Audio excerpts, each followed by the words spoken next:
This unlucky kid gets smoked by Truck-kun and wakes up in a wild-ass isekai world packed with chaos and magic. He thinks he's just some regular dude, but deep down, he's got a hidden trait that makes him straight up immortal. On top of that, there's some mysterious magic buried inside him. But it ain't waking up on its own. He's gonna have to grind through brutal training in a world crawling with deadly beasts. The story kicks off in a medieval-style isekai world, where a high schooler named Ryo is laid out flat inside a quiet, empty cottage.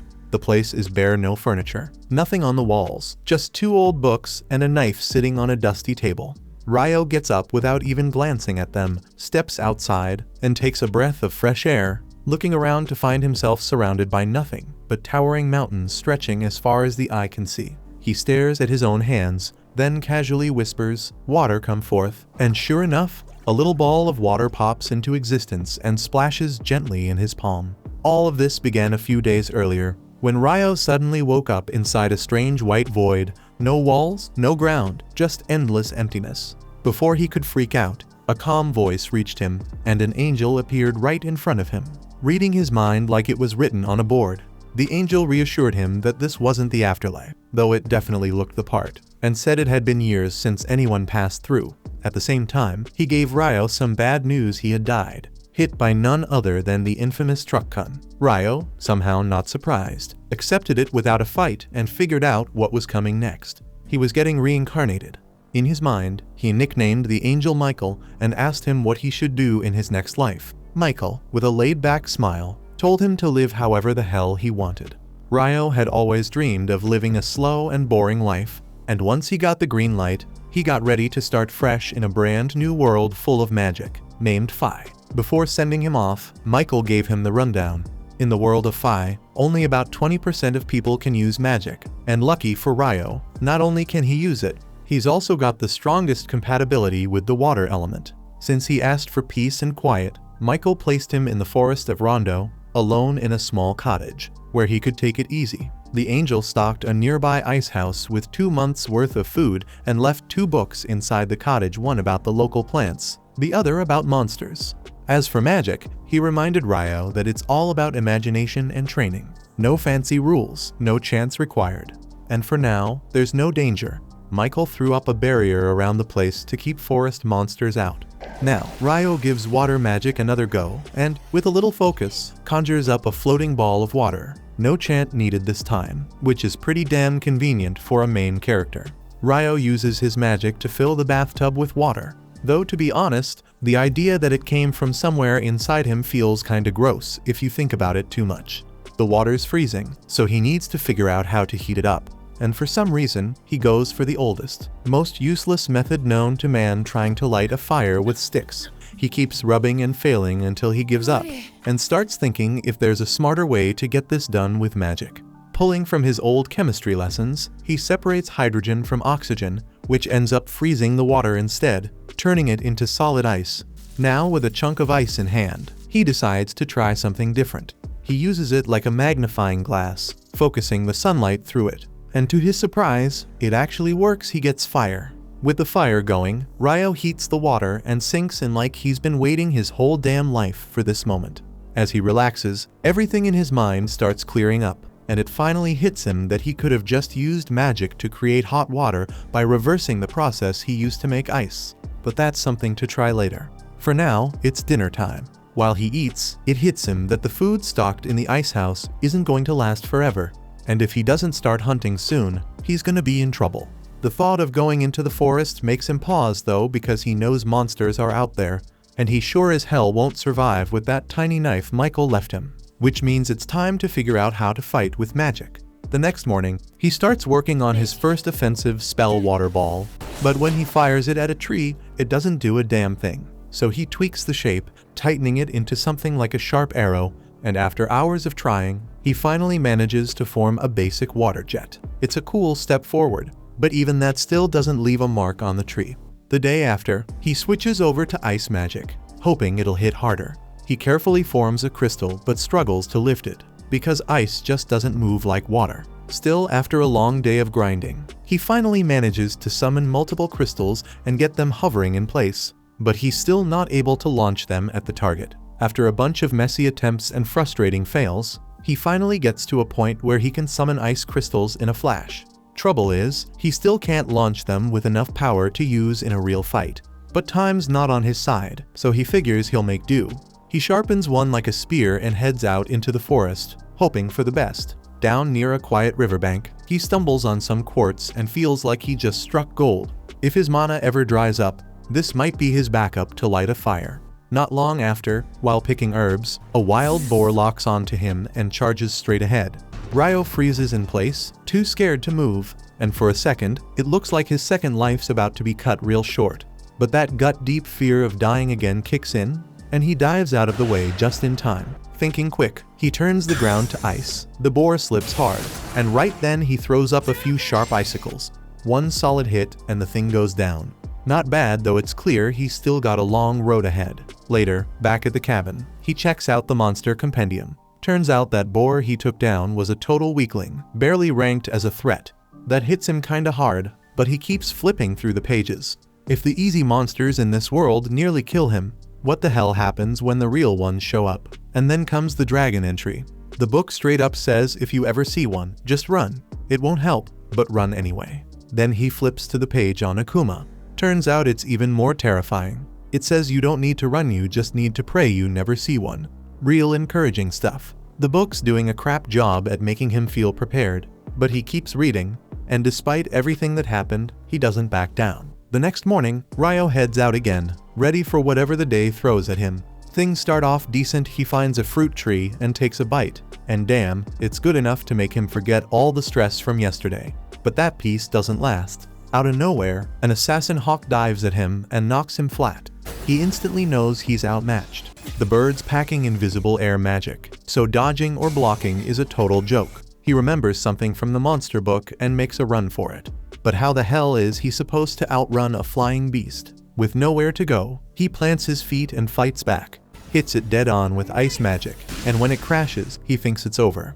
As he gets closer though, the damn thing bursts out of the ice injured. Yeah, but still alive. One of its eyes got messed up, and maybe that's what makes it back off. The hawk finally flies off, and Ryo hits the ground, exhausted and grumbling that this quiet life is anything but quiet. After that mess, he tries to head home, only to realize he's completely lost. While stumbling around the woods, he spots something creepy, a Dullahan. No head, smoke pouring from its neck like it's puffing cigarettes non-stop. And it's just calmly grooming its horse. Somehow, Ryo manages to make it back. Days go by and he keeps training, fighting random monsters, catching fish, refining his water magic until it's sharp enough to slice through a mountain. He's finally getting the hang of this world. Still, every night, he heads back to that same spot where the Dullahan hangs out, not to win, but maybe to grow. There's nothing about Dullahans in his monster book, so either it's not a monster or it's too rare to be in the beginner's guide. After another rough fight, Ryo realizes he's not showing up just to prove something. He starts thinking maybe the Dullahan's been trying to help him get stronger this whole time. That night, the creature forms a sword out of ice and holds it out without a word. Ryo looks at it, gets the message, and takes it. As soon as he does, the Dullahan turns around and walks off, disappearing without a sound. The days roll by with nothing major happening, at least until that damn hawk shows up again. Ryo's out training like usual when he spots it in front of him. It's got one eye missing, so he knows right away it's the same one he fought before. Thing is, it wasn't black last time, and it sure as hell wasn't this big. Looks like the bastard evolved. The hawk charges at him with wild force, so Ryo throws up a 5-layer ice wall, but it smashes through without flinching. He stacks a 10-layer one, same result. Then he fires off an ice lancer, but the hawk dives right through it. As his walking stick drops, he grabs the sword he got earlier from the Dullahan and swings with everything he's got. It works. The hawk staggers back, comes again, but this time he drives the blade straight through it. As it crashes down, he walks up slow, looking at the thing with a bit of respect. That bird wasn't giving up easy. Took its eye again, and it still kept coming. Truth is, it pushed him to grow stronger, so in a way, he's thankful. Since it evolved just to face him again, he lets it die by his hand. After that, he moves along without knowing a dragon's been watching nearby. When it finally shows up and speaks, he's stunned he can hear it. The dragon seems relieved too, now able to use telepathy again. It asks if he's seen an evolved hawk, and when Ryo says he killed it, the dragon gets curious. Ryo shows him the sword, and the dragon immediately recognizes it as the sword of the Fairy King. That stirs more questions. The dragon asks what he did to earn that blade, but Ryo doesn't have a clue. With his curiosity satisfied, Ryo asks a few things too. They chat for a while until the dragon decides it's time to go. Before taking off, Ryo introduces himself, and the dragon replies with his name Lewin. Ryo's been living it up in this new world, having such a chill time that the angel who reincarnated him decides to check his slab again. That's when he notices something he totally missed the first time. Turns out, Ryo's got a hidden feature the last person didn't. He was born with the power of eternal youth. Meanwhile, back by the riverbank, a boy with red hair lies in the sand, looking like the next piece of this story is about to begin. Later on, Ryo starts craving seafood, so he heads down to the beach and ends up stumbling across a shipwreck. He spots a guy lying near the wreck, but after checking him out, it's clear he didn't make it. Then out of nowhere, he hears someone groaning, and for the first time since he got to this world, his eyes light up. Finally, another human. The guy's name is Abel, and he's stuck replaying what happened. Some giant octopus-looking thing attacked their ship during a storm, and next thing he knows, he's sinking fast. But when he wakes up, he's in Ryo's place, confused but alive. Right away, he gets up and starts looking around for the others. He steps outside and gets hit with more confusion, because this place looks nothing like anywhere he knows. While he's still trying to figure it out, Ryo shows up behind him. Abel's shocked, not just because he didn't sense him even though he's trained for stuff like that, but also because of how the guy's dressed. Still, he keeps it to himself for now. He thanks Ryo for saving him, and Ryo tells him straight he only managed to save one. The rest were already gone. Abel shrugs it off and says they were smugglers anyway, but before he can say more, his stomach starts making noise. Ryo tells him they'll talk over food and leads him back inside. While eating, Abel can't help himself. He finally brings up the clothes. Ryo says it's all he's got, no fabric around to make more. Abel suggests buying some but stops short, realizing maybe the guy's just broke. Ryo clears it up, says there's no one else around to buy from even if he had the money. Abel then asks if Ryo hunts his own food. He nods, points at the knife, but Ryo flexes with a bit of water magic, saying that's how he does most of it. That gets Abel's attention. Turns out only half the people in this world can use magic, and he's in the half that can't. That surprises Ryo, since the angel told him only about 20% could. Either way, Abel says he needs to head to the shore, wants to check something out for himself. While they're walking, Abel tells Ryo to let him handle the front if they run into trouble. Ryo says there's no need, but Abel insists he doesn't want to be the guy always getting saved. Ryo shrugs and tells him to do what he wants. When they get to the wreck, all the bodies are gone. Abel figures the sea or some monsters dragged them away. He thanks Ryo again, knowing he'd be in that pile too if not for him. He says he didn't find what he was looking for, and now he's thinking about reuniting with his crew. The storm must have dragged them way south, and he's got no clue which way to head. Then it hits him. He turns to Ryo and asks if he'd want to tag along. Ryo's caught off guard, and Abel adds that having him around would help him find his way back. And once they get there, he'll help Ryo land a decent job and live better. Ryo thinks it over for a while. Eventually, he agrees to be Abel's guide back to the city. Later that evening, Ryo stands by his garden, staring at the patch he spent so much time building up. There's a hint of sadness in his eyes as he thinks about leaving it all behind. That night, he tells Abel he's heading out to say goodbye to someone. The knight's clearly curious, but keeps it to himself and lets him go. At the lake, Ryo finds the knight Dullahan waiting. He tells him he's leaving the forest for a long while and thanks him for all the training. Then he draws his knife and says he's going all out tonight. The knight draws his sword in return, and the fight kicks off. Ryo rushes in with everything he's got, pushing hard, forcing Dullahan on defense. It's a brutal back and forth, and by the end, Ryo's running on fumes. The knight returns to the water silently, but just as he reaches the lake, he turns around and pulls a magical armor suit from beneath the surface, offering it to Ryo as a parting gift. Ryo gets all emotional, thanks him again, and heads back. By morning, both Ryo and Abel are ready to hit the road. As they take off, Ryo glances back at the forest he called home, and a wave of nostalgia hits him hard. Not long after, they run into a wild boar in the woods, and Abel tells Ryo to let him take care of it. He charges straight at the thing, sword out, then pulls off some slick combat move that turns the poor boar into a meat donut. Ryo's standing there impressed, asking what the hell that was. Abel tells him it's called a combat skill, something folks who fight with weapons rely on. They crash for the night inside a hollow tree, then get moving again the next morning. While trekking through the woods, they spot some lizardmen hanging around a swamp. Abel doesn't want to mess with them, says they're pretty damn strong, so they switch up the route. But Ryo can feel something off. Those lizard freaks are tailing them. Abel preps for a fight, but Ryo steps in, saying there's too many and he's gonna use magic. Abel figures Ryo can't do much without a staff, but then his jaw nearly hits the ground when Ryo fires off 4 icicle lances like it's nothing, wiping out a chunk of the enemy. Once it's all over, Abel asks what kind of spell that even was. Ryo says it's just the regular icicle lance. Abel shakes his head, saying his wind mage buddies can only toss out 1 spell at a time, but this guy fired 4 in a blink. Ryo just shrugs it off, says maybe that's a wind magic issue, cause water magic works different.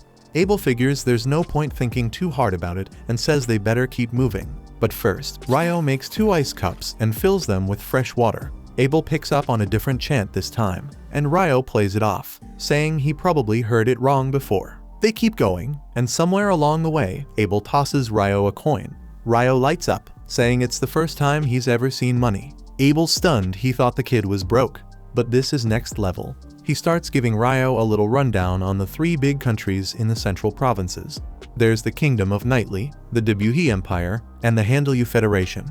Ryo can't help but clown on the name Debuhi, saying it sounds dumb as hell. He keeps going on about how goofy it sounds, talking trash the whole time, until they finally reach a wide clearing. Out of nowhere, they spot a rock shift on its own, and Abel reacts fast, slicing it clean in half. Ryo throws up a water shield just in time to block a wave of flying stones. And that's when Abel realizes they walked right into a damn nest of rock golems. Ryo's confused for a second, thinking golems were supposed to look more human. But Abel ain't got time to explain. He charges at the closest one and blasts a hole straight through it. The thing doesn't even flinch though, patches itself right back up and keeps swinging. Abel backs off, saying their attacks aren't doing much. But Ryo's already cooking up a new plan. He forms this giant chunk of ice in the air and slams it right down on the golems, crushing them flat. Abel can't believe what he's seeing, says he's never even heard of a spell like that.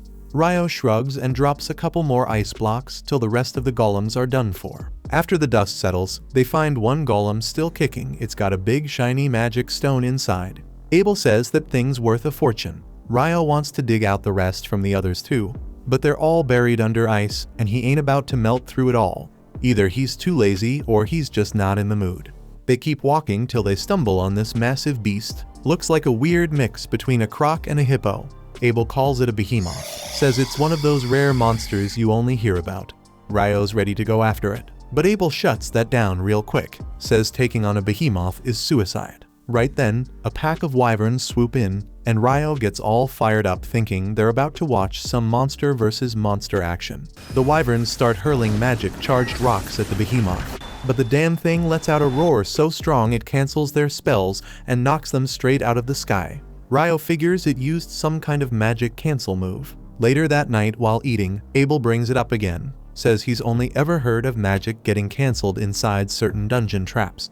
That catches Ryo's interest fast. Abel mentions there's a dungeon in the city of Loon where they're heading, and Ryo gets all fired up. Pissed he didn't say anything earlier, he stares him down like he's hiding more secrets.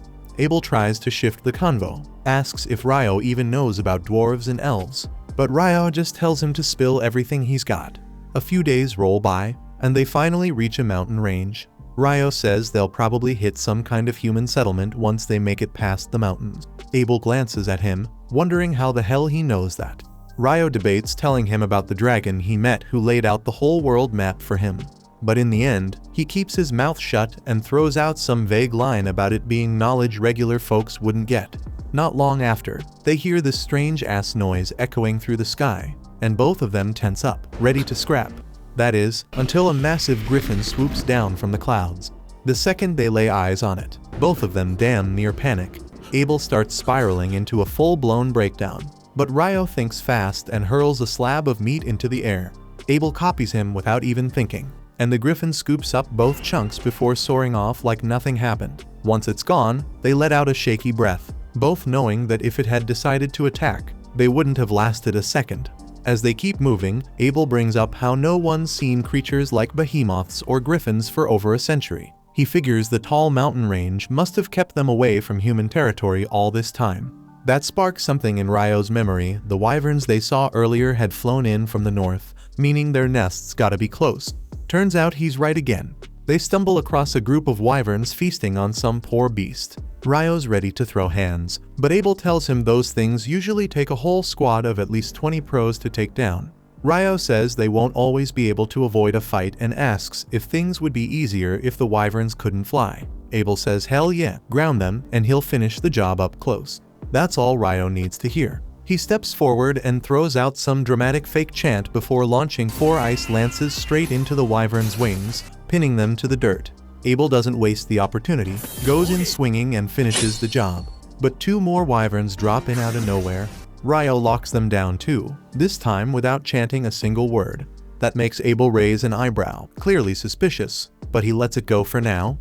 They scoop up the magic stones from the fallen wyverns and keep pushing north. They finally make it past the mountain range and step into the green hills, where Abel's taken aback that they not only handled wyverns but scored a ton of magic stones that'll bring in serious money once they hit the Empire. That's when Ryo suddenly wonders which country they're even headed to, saying he's fine with anything as long as it's not the Debuhi Empire. Abel tells him the Debuhi place is further north, which makes Ryo let out a breath of relief. Abel raises an eyebrow and asks if Ryo's got some kind of beef with them. Ryo says he's cool with the people and all, but the name is just way too cringe for him to deal with. Abel finds that reaction pretty weird, but whatever. Ryo then spots a road up ahead, and when he sees it runs from east to west, Abel realizes the mountain range they crossed wasn't your average bunch of rocks. Ryo notices he's thinking hard and tries to ask about it, but Abel brushes it off and points out that the road should lead them to the nearest town. Ryo lights up at the idea of finally sleeping in a real bed,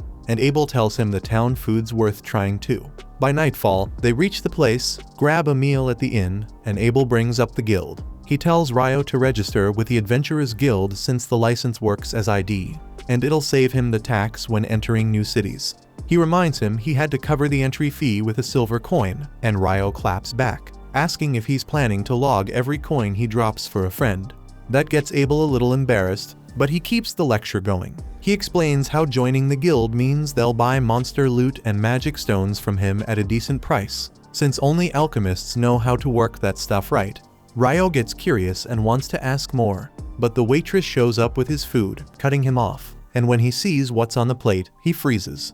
He stares at the plate of curry, stunned it even exists here, because even in isekai anime, the hero has to go through hell and back to craft a good one. He was kinda looking forward to that journey too, but this one smells perfect, tastes just as rich and nostalgic as the one he had back in Japan. Before he knows it, the plate's clean, and he's ordering more without hesitation. The next morning, Ryo won't shut up about the curry, going on and on about how damn good it was, teasing Abel for hiding such gems from him. He jokingly tells him to spill all his secrets, which freaks Abel out for a second, though Ryo's just hoping he'll talk about the best dessert spots in town. Abel nervously says he's not into sweets and walks off, leaving Ryo wondering why he's acting so weird. They get back on the road, and before long, they arrive at Lune, a town surrounded by golden wheat fields. As they approach the gate, a guard named Nimmer spots Abel and nearly freaks out, saying he was reported missing months ago. Abel brushes it off, saying a lot happened, but he's back thanks to Ryo. Nimmer shakes Ryo's hand with genuine gratitude before pulling Abel aside to catch up. Once inside, Abel suggests they head straight to the guild. With Abel vouching for him, Ryo can skip some ranks right out the gate. Normally, newbies start at F rank, but if someone B rank or higher recommends them, they can jump to D rank from the start. Ryo nods, clearly interested. At the guild, the moment Abel steps in, the whole place lights up. Everyone rushes over like he's some kind of damn hero.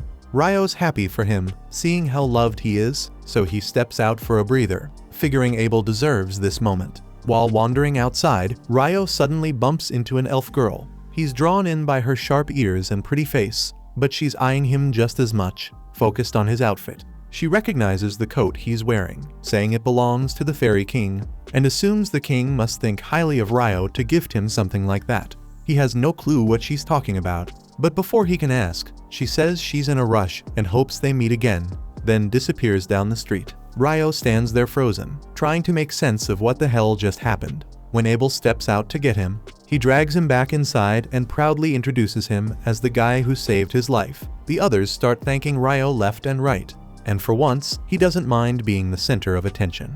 Right after that, Abel brings Ryo to the front desk and tells the receptionist to register him as a D-rank adventurer under his recommendation. The receptionist freezes for a second, shocked that someone from Abel's squad is vouching for another person, since that's never happened before. Abel says Ryo's not your average guy, and this one's different. The receptionist explains that even with a recommendation, Ryo still needs to prove his strength before getting the rank. Abel nods and says he'll talk to the guildmaster about that directly. They're asked to wait, and a moment later, the door slams open and the guildmaster Hugh storms in all dramatic, completely fired up the second he hears Abel's back. Abel quickly introduces Ryo and says he wants him to take the rank-up exam. Hugh says they can't just bump someone up without testing their strength, but Abel hits him with a straight face and says Ryo's even stronger than him. Hugh nearly laughs in disbelief till Abel drops the bag of magic stones on the table. Hugh stares at the pile and loses his damn mind. That much magic means they didn't just fight one or two wyverns. They cleared out enough to wipe a kingdom off the map. Abel casually tells him not to panic, since they hunted them all south of the Malefic Mountains, so the danger's already dealt with. Ryo gets curious about that mountain's name, wondering if it means anything, and Hugh's reaction says it all. He says no one comes back after crossing the Malefic Range, not even top-tier adventurers unless they've got a damn good reason. The idea that Ryo and Abel made it through is unreal to him, and without wasting another second, he bumps Ryo's rank up on the spot. Right then, Abel's old crew barges in, and things get emotional fast. They'd pretty much given up hope of ever seeing him again. Hugh gives them space to reunite while he steps out with Ryo to finish the registration. As they walk, Abel calls out and tells Ryo to wait for him at the front desk after he's done, saying he's got something special to show him. Once that's settled, Hugh leads Ryo to his office, telling him that Abel's crew, the Crimson Sword, is one of the strongest and most well-known parties they've got. Ryo's not shocked or anything, but he's kinda wondering if jumping straight to D rank is really fair. Hugh gets it, but says he's known Abel long enough to know that no way in hell could he solo a wyvern, which means Ryo clearly helped in that fight, and that alone earns him the rank. Right then, the receptionist shows up with everything needed to start the formal registration, and Hugh dips out, grumbling about the stack of paperwork on his desk. The receptionist Nina greets Ryo with a smile and starts walking him through the basics. She says that for the first 300 days, he can crash at the guild lodgings, but after that, he's got to figure out a new place to stay. Then she tells him there's a dungeon exploration course the guild runs for newbies, and Ryo doesn't even hesitate, signs up right away. She tells him to show up at the meeting hall 2 days later at 9 in the morning. That part catches him off guard, and he blurts out that they actually use clocks here. Nina just smiles and moves on to the real deal. She points to the crystal device in front of him and tells him to press his hand on it. Ryo follows her lead, and the crystal lights up, scanning his biometrics and transferring it to the metal plate on top. That little slab becomes his official guild card. Nina hands it to him and congratulates him on becoming a full-fledged member. Then they step out of the office. Abel's waiting and says he wants to treat Ryo to some new clothes and maybe a staff, calling it his reward for sticking with him this far. Ryo's cool with the clothes, but the staff part throws him off. Abel explains it's standard for mages, but Ryo shrugs and says he's fine without one. He can already cast magic just fine, and when it comes to close combat, he's got a sword. Abel raises a brow and asks where the hell that sword even is, and Ryo casually points to the little knife he's been carrying. That's when Abel really starts to question reality, but Ryo brushes it off, saying there's something way more important than gear right now. He needs solid info about how this world works before anything else. Not long after, he figures out that the hours, days, weeks, and months in this world run exactly like back on Earth, and they even use the metric system to measure stuff. At this point, he's convinced someone from Earth must have shown up way back and flipped the whole setup, which explains all the familiar things around here. Right then, Abel shows up from the store after covering what Ryo bought, then tells him the real fun hasn't even started yet. He drags him to a massive impact with his guild buddies, all throwing a party for his safe return. They go hard all night, and by morning, Nina's gotta pull Ryo out to show him where he'll be staying. She brings him to a room already housing 2 rookie adventurers. The brown-haired guy calls himself Mills, and the blonde one's Ito. They welcome him in, and once Nina bounces, Nils starts going on about how into her he is. Ito tells him to quit dreaming about girls way out of his league, then shifts the convo to ask Ryo about the guild lodgings. Before long, Nina swings back in with another new recruit tagging behind. The kid nervously says his name's Ammon. He looks pretty young, so they ask his age, and he says he's 16. His parents just passed, so he's diving into adventuring to survive. Nina tells them to make him feel at home and tells Ryo to meet her in the hall with Ammon the next day. Meanwhile, Abel's filling in his crew on what he's seen Ryo pull off using magic with no staff, freezing wyverns, and wiping things out with ice. One of them, Lynn, ain't buying it. She starts dropping logic about how magic doesn't work like that with range and placement. But Abel swears that's exactly how it went down. He even brings up how Ryo took out rock golems using blocks of ice, which Lynn flat out says should be impossible. Then Rihia, another teammate, chimes in, saying there's only one person who ever showed that kind of power, the Inferno Magician. But that name's mostly a bunch of rumors since no one alive saw them in action. Some of them start getting nervous, wondering if Ryo's that strong. What if he flips sides or backs the Empire? Abel shuts that down quick, saying there's no way, since Ryo straight up hates the name Debuhi Empire too much to ever support it. Back in the room, Ryo's cracking jokes with his new crew, thinking how wild life's gotten, but it honestly feels good. A couple days later, Ryo and Ammon finally finish their dungeon speedrun bootcamp for newbies, and their instructor announces they'll hit up the dungeon's first floor this afternoon. Ammon is already panicking at the thought of his first real dungeon run, but Ryo tells him to chill the hell out, because if he stays tense like this, he'll just tire himself out before they even step inside. The instructor then turns to the group, asking if anyone still needs something clarified, and Ryo immediately asks whether adventurers can warp directly to floors they've cleared before. The instructor is clearly surprised by the question since normally only seasoned dungeon crawlers would know to ask about that. He goes on to explain that while some dungeons down south have built-in warp points between checkpoints, sadly Loon's dungeon isn't one of those fancy places with special perks.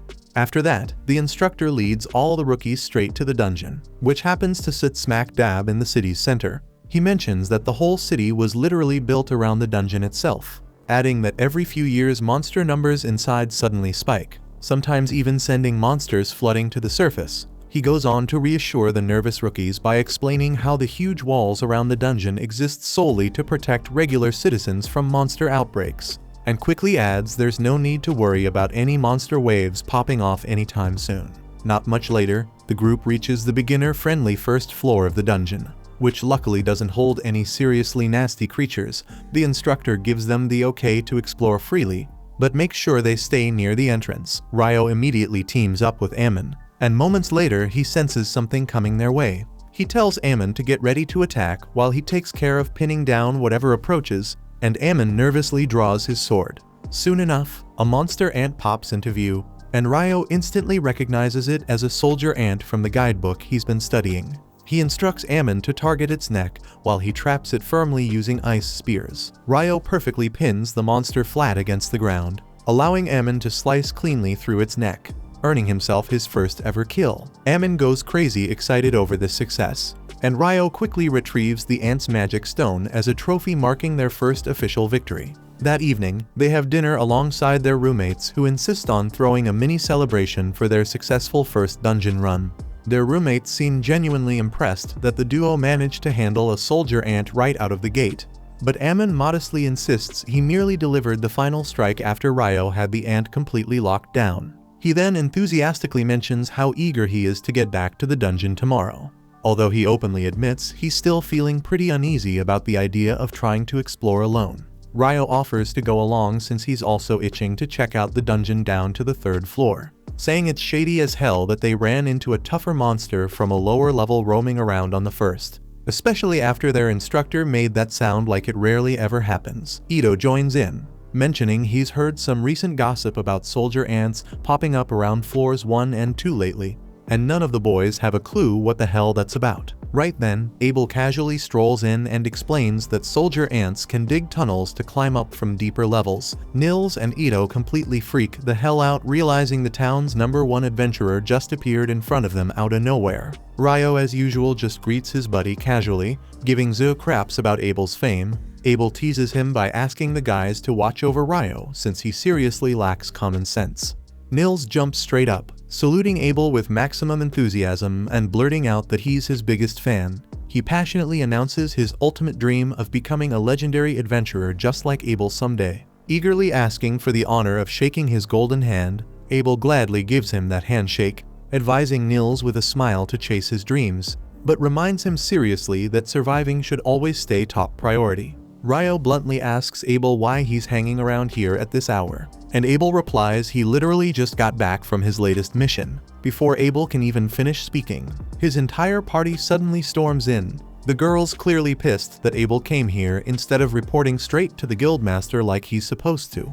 Abel tries desperately explaining he was only giving some rookie adventurers helpful tips, but Lynn isn't buying his crap at all and instantly orders Warren to drag his ass out of there. Warren effortlessly hoists Abel onto his back while Abel starts whining exactly like a damn toddler. Meanwhile, Lynn suddenly shoots Ryo a sharp, jealous stare. Ryo awkwardly asks what the hell she wants, prompting the priestess Rihia to quickly snap Lynn out of it and politely apologize to Ryo for their rude interruption. As they leave, Ito and Nils totally lose their minds fanboying over Abel's party. But Ryo honestly can't wrap his head around why everyone thinks that Crew of Clowns is so amazing. At the same moment, Rihia gently scolds Lynn for glaring at Ryo in public.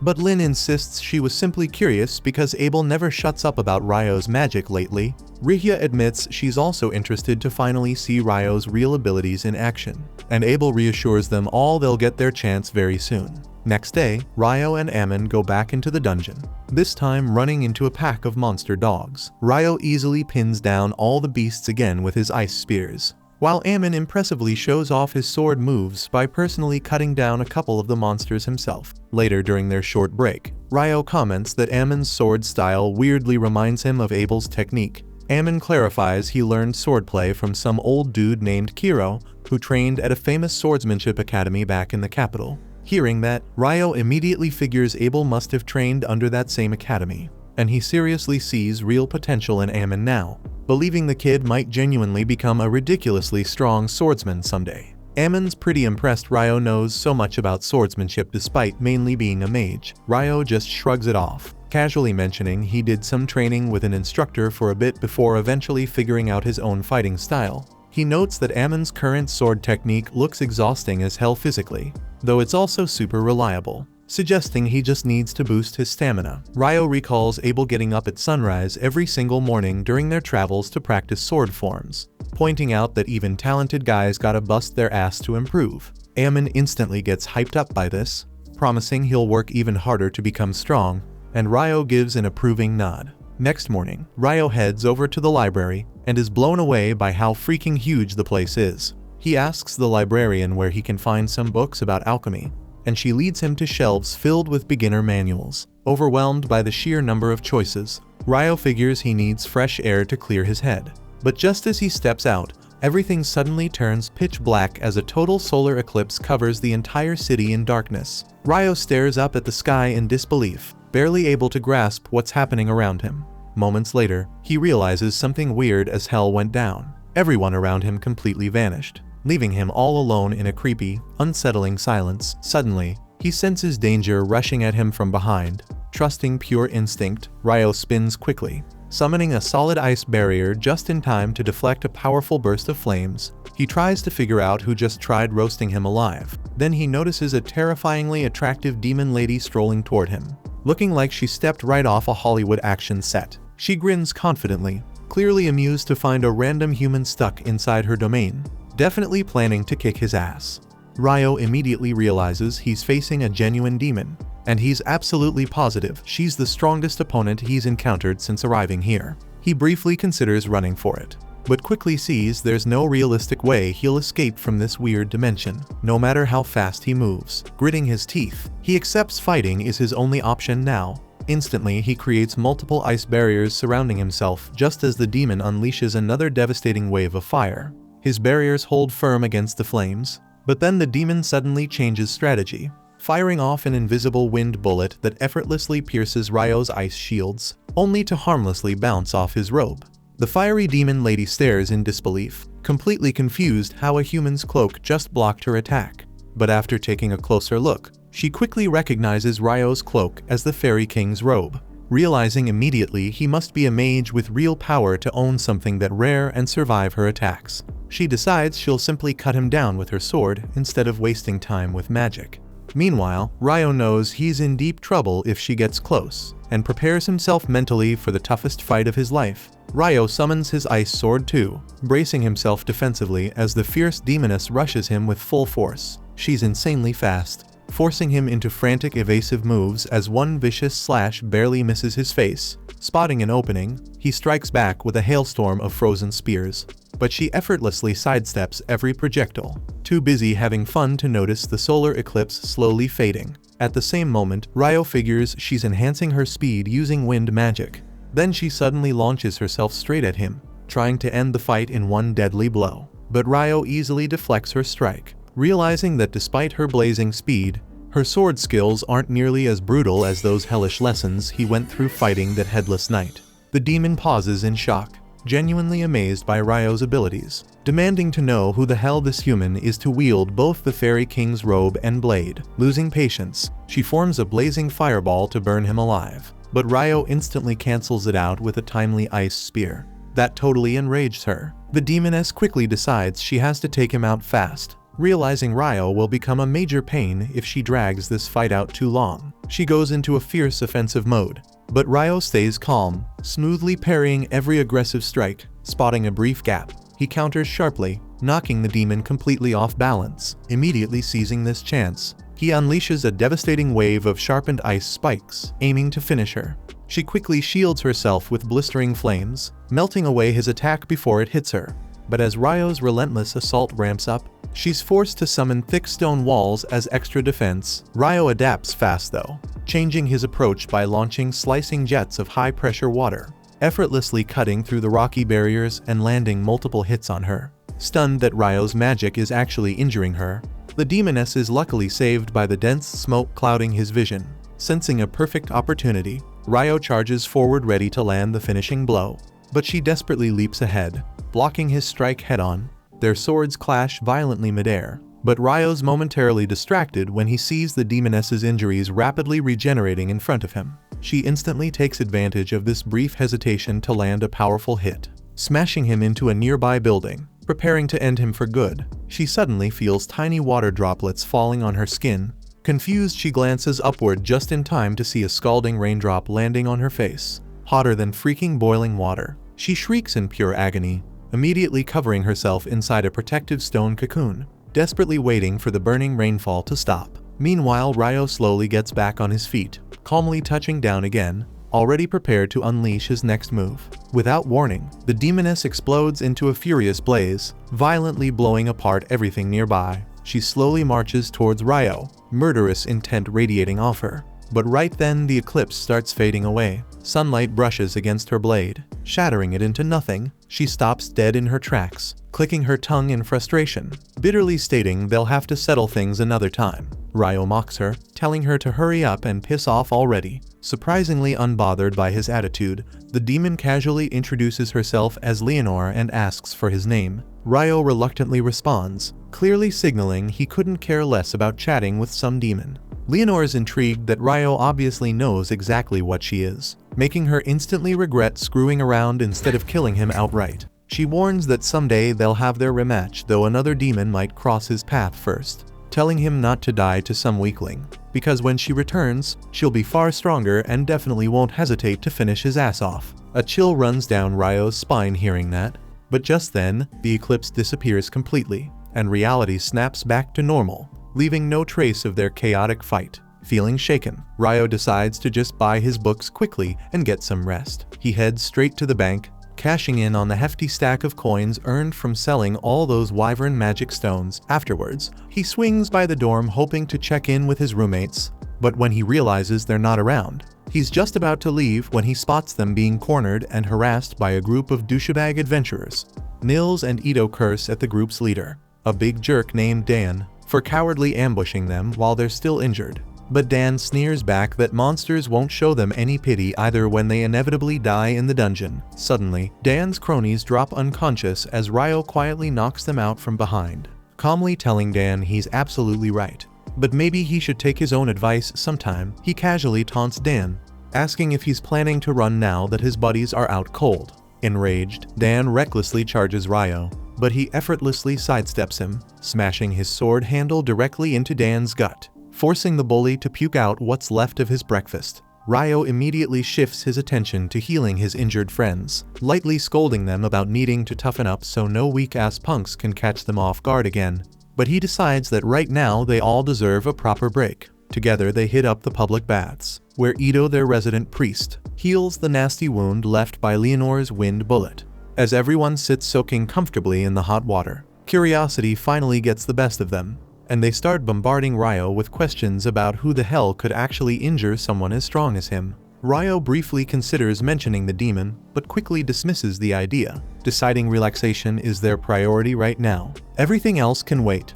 Not long after that, Ammon, Nils, and Ito start heading into the dungeon as a team. While Nils and Ammon handle the goblins head-on, Ito sticks to the back, ready to patch them up whenever they take a hit.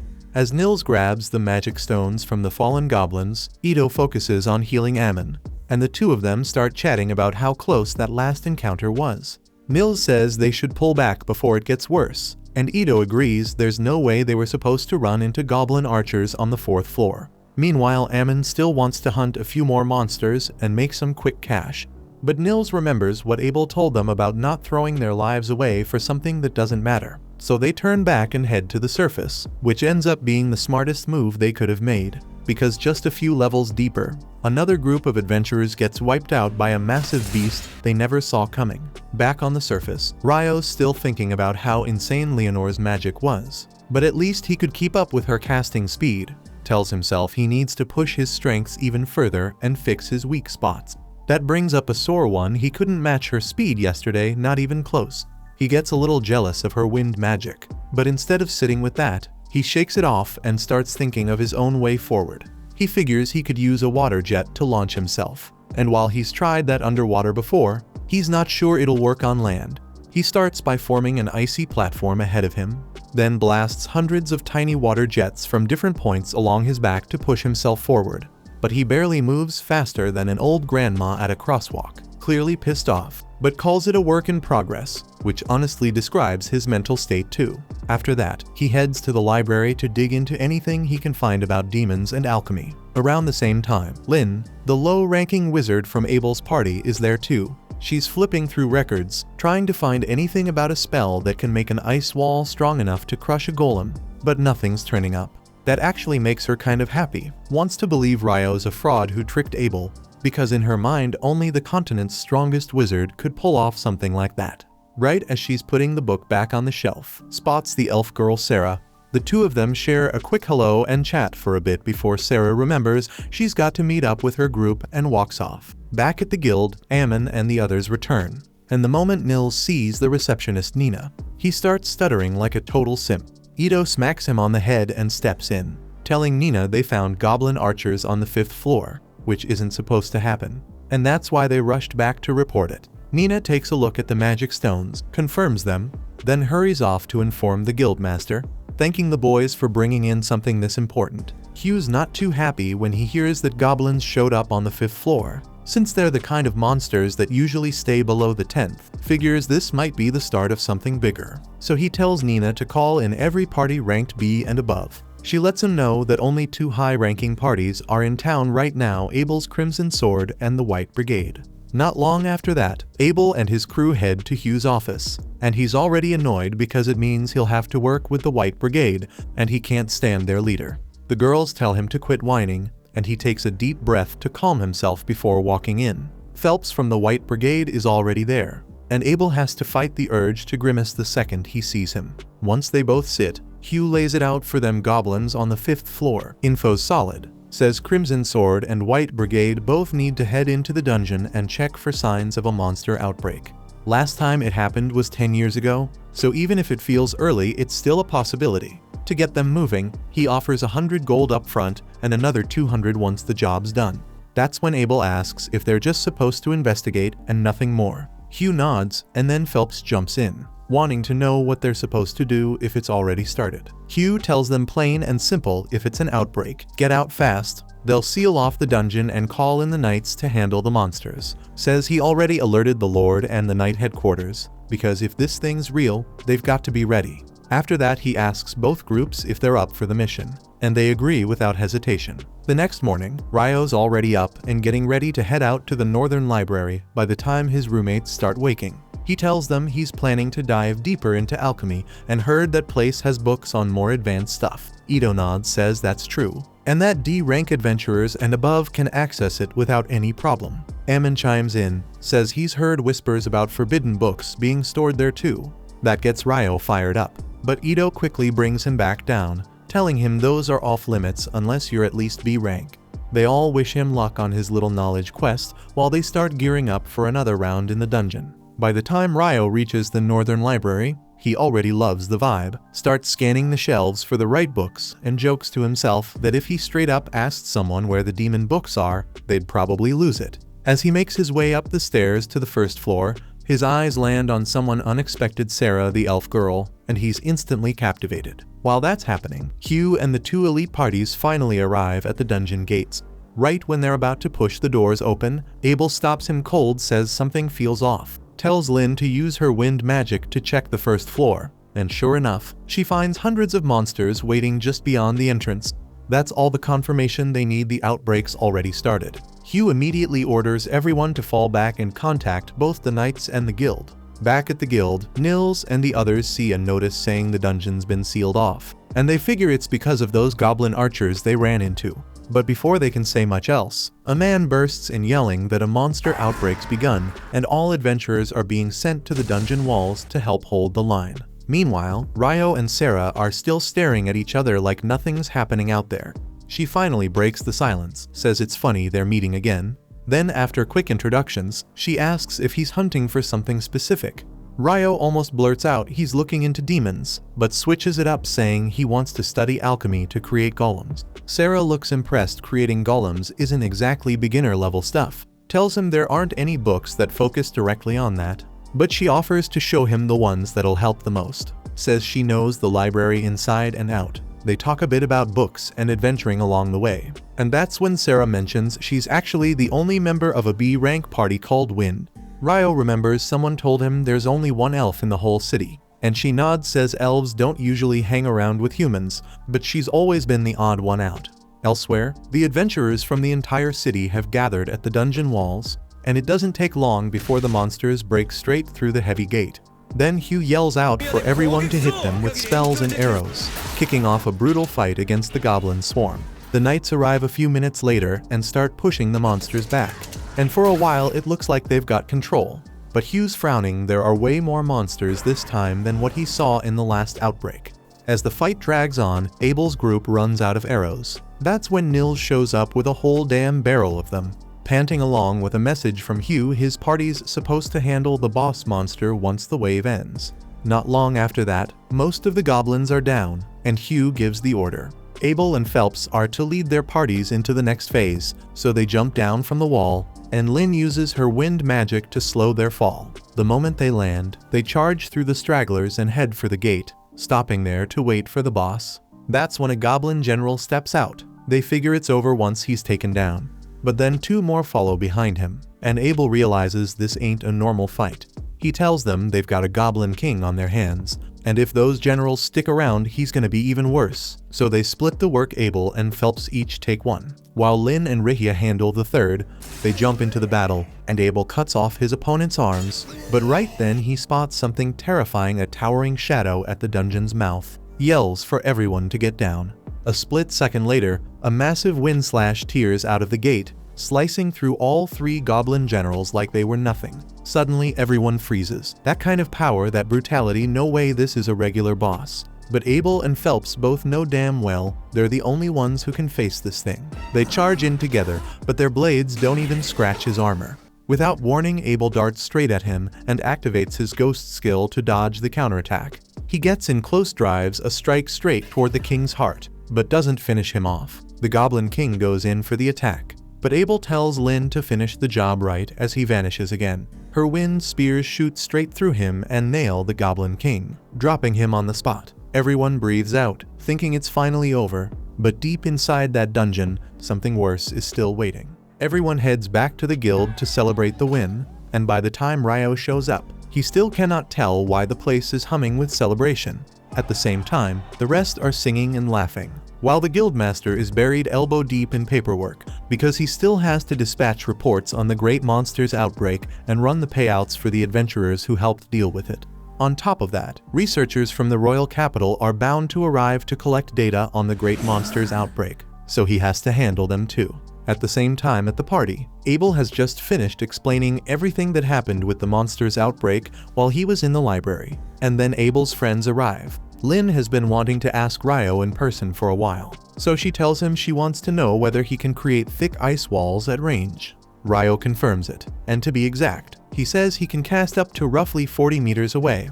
It took him a long time to get the feel for it, so it is not as easy as he makes it look.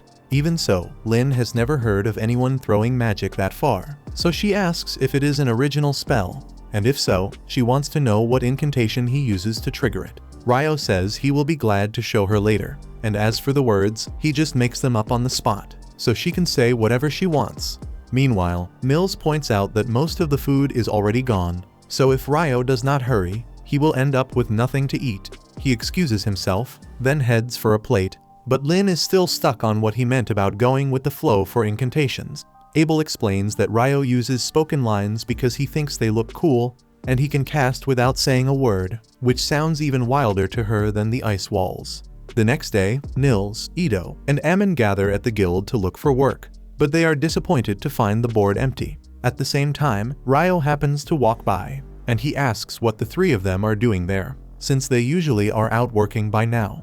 Unfortunately, after the monster's outbreak yesterday, the dungeon was shut for inspections, so they will not be able to go in for a while. They were hoping to find a resource gathering job to get by in the meantime, but with all the items that dropped during the monster's outbreak, there is not much demand for gathering right now. Putting their own issues aside, they ask Ryo what he is up to, so he tells them he is hunting for magic copper ore because he needs it to start learning alchemy. Ito recalls hearing that magic copper ore is crazy expensive, and Ryo says he is right, since the last shop he visited quoted 50 gold pieces for a single copper piece. Even so, the cash does not mean much to Ryo because he is loaded, but he wants to help his friends out. So he asks if they would be interested in gathering magic copper ore for him, says he is willing to pay them 4 gold coins each whether they find any ore or not, and if they do bring some back, he will buy it off them for 25 gold coins. All three are stunned because that is more money than they have ever seen. But Ito asks whether Ryo is really fine with paying them that much. Ryo says that if they do find copper, he will only have to pay 37 gold, which is cheaper than the 50 gold he would pay in town. So it is a good deal for him as well. At the end of the day, the math works, since they confirm that Ryo is serious about the offer. The three of them rush off to begin the search, and once they are gone, Ryo hears a commotion outside, so he goes to take a look. Downstairs, he sees Dan arguing with a group of knights who are basically trying to kidnap a girl in broad daylight. The girl clearly does not want to go with them, so when they start dragging her away, Dan steps in and shoves the knight to loosen his grip on the girl. She is free now, but the trouble is worse, because the knights still outnumber Dan 4-1, and they are armed with swords, so there is no way he can win this fight. The group's leader gets ready to teach Dan a lesson for daring to challenge a knight, but as soon as he takes a step, he trips and smacks the ground. Everyone watching is confused, since there is nothing near the knight's boots. What the hell? Faces twist in confusion, and the knight refuses to swallow the embarrassment of tripping over his own feet, so he accuses Dan of doing something to him. However, as he tries to stand back up, he stumbles again. Not long after, Phelps arrives, and he is appalled by the stunt these so-called knights have pulled. At first, they try to lean on him, since in the city they outrank adventurers on paper, so the scare tactics bounce off Phelps, because while he is an adventurer, he is also a noble, and he stands his ground. His full name is Phelps Heinlein, and the second the knights hear he is Heinlein, they realize they screwed up. Phelps's father, Alexis Heinlein, was the former captain of the Royal Knights, which means the Heinlein family holds real sway over the order, so Phelps could probably have them sacked on a whim if he wanted. If he had been there while they tried to kidnap the girl, he would not have thought twice about ending them. Right now, he only knows they were about to gang up on Dan, so he rips into them for disgracing knighthood and tells them to get lost before he changes his mind about letting them go. Once they clear out, Phelps glances up at Ryo because he noticed what Ryo did earlier, even from the edge of the crowd. He had already heard from Abel that Ryo's magic was ridiculous, but seeing it with his own eyes still blows him away, since he has never watched anyone fire off spells at that kind of distance or with that kind of precision. Of course, he does not plan to tell anyone that Ryo is the one who made those royal knights slip, since that would be a hassle for Ryo to deal with. But he genuinely appreciates the help, because he feels personally responsible for letting trash like that wear royal colors in the first place. Later that night, Ryo is grabbing lunch at the tavern when Abel drops in, but it is rare to see Abel without the rest of his party. So Ryo immediately figures he must be heading for the red light district after this. Abel panics and begs Ryo to quit talking before people overhear, and using pure deductive genius, Ryo decides that since Abel does not want folks thinking he is the type to hit the pleasure district, he must have his eyes on someone. At first, he thought it was Lynn, but Abel says he is wrong, because Lynn already has a crush on Warren. So with that settled, Ryo concludes Abel is crushing on Rihia, and Abel gets even more frantic trying to deny it, which pretty much confirms Ryo's hunch on the spot. Abel's crush aside, Ryo asks what he is really doing out on his own tonight, and technically Abel is headed for the pleasure district, but not for the usual reasons, and since Ryo is here, Abel could use a hand. One of the dungeon investigators sent to the Loon dungeon is an old friend of Abel, and the crown assigned royal knights to guard him while he is in town. Unfortunately, those guards are the same ones Ryo spotted earlier, and there are plenty of reports of them using their badges to commit ugly crimes. Abel heard they were in the pleasure district tonight, so trouble is only a matter of time, and he wants to shut them down before anyone gets hurt. As they walk, Ryo notices two adventurers talking. Yet he has met every adventurer in this town by now, and he does not recognize those two. Abel says it is common for adventurers to travel to Loon to try the dungeon. However, the dungeon is closed right now, which makes the pair suspicious, especially since they are dressed in black and slip away the moment they realize Ryo and Abel are watching. A little later, Ryo and Abel deliberately cut down a dark alley, and within moments those shady adventurers spring an ambush. But Ryo saw it coming, then drops ice on their heads and floors the lot of them. To be honest, that was way easier than he expected. Even so, they still have no idea what these guys were planning, so they will hand them over to the guards for interrogation. Elsewhere in the pleasure district, Phelps walks alone while the knights creep up behind him. Their leader is still burning with embarrassment over Phelps getting in his way earlier, and the plan is to kill him tonight. However, just as they reach for their swords, every limb locks and not one of them can move. It was a trap set by Phelps from the start, because now that he understands how rotten this squad truly is, he would be a failure of a noble if he let them carry on. He had Shenna tag them with paralytic needles, and with the lot frozen in place he calls on her fire magic, reducing them to extra crispy chicken nuggets until nothing remains. The next day, the research team from the capital rolls into town, and just as the guildmaster predicted, they start trouble right away by claiming the entire day's food supply for their investigation. On top of that, Clive demands that Hugh reopen the dungeon and assign adventurers as protection while they work. Hugh says that is unreasonable, because no one knows what state the dungeon is in, and it could be seriously dangerous. However, Clive reminds him he was given full authority over the investigation, so Hugh has to follow orders. The advisor, Harold, apologizes to Hugh for Clive's behavior and promises to replace the supplies taken from the town, which Hugh appreciates. Yet Clive still refuses to drop the push to reopen and head in. In the end, Hugh gives ground and says he is willing to open the dungeon for Clive, but he makes it crystal clear that if anything goes wrong, neither Hugh nor the city of Loon will be responsible. It all lands on Clive's head. Clive starts to second-guess himself now that the blame would be his. But after all the arguing, he cannot back down, so he accepts Hugh's terms.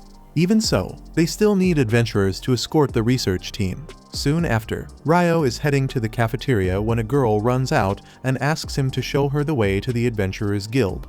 Ryo was on his way to lunch, but since she needs help, he guides her to the guild. The girl's name is Natalie Schwarzkopf, and she is here to deliver a letter requesting Abel's party to defend the investigation team in the dungeon. Ryo is amazed that a team is being sent down there while the dungeon is closed, and Abel says someone must have pulled strings to force Hugh to reopen it.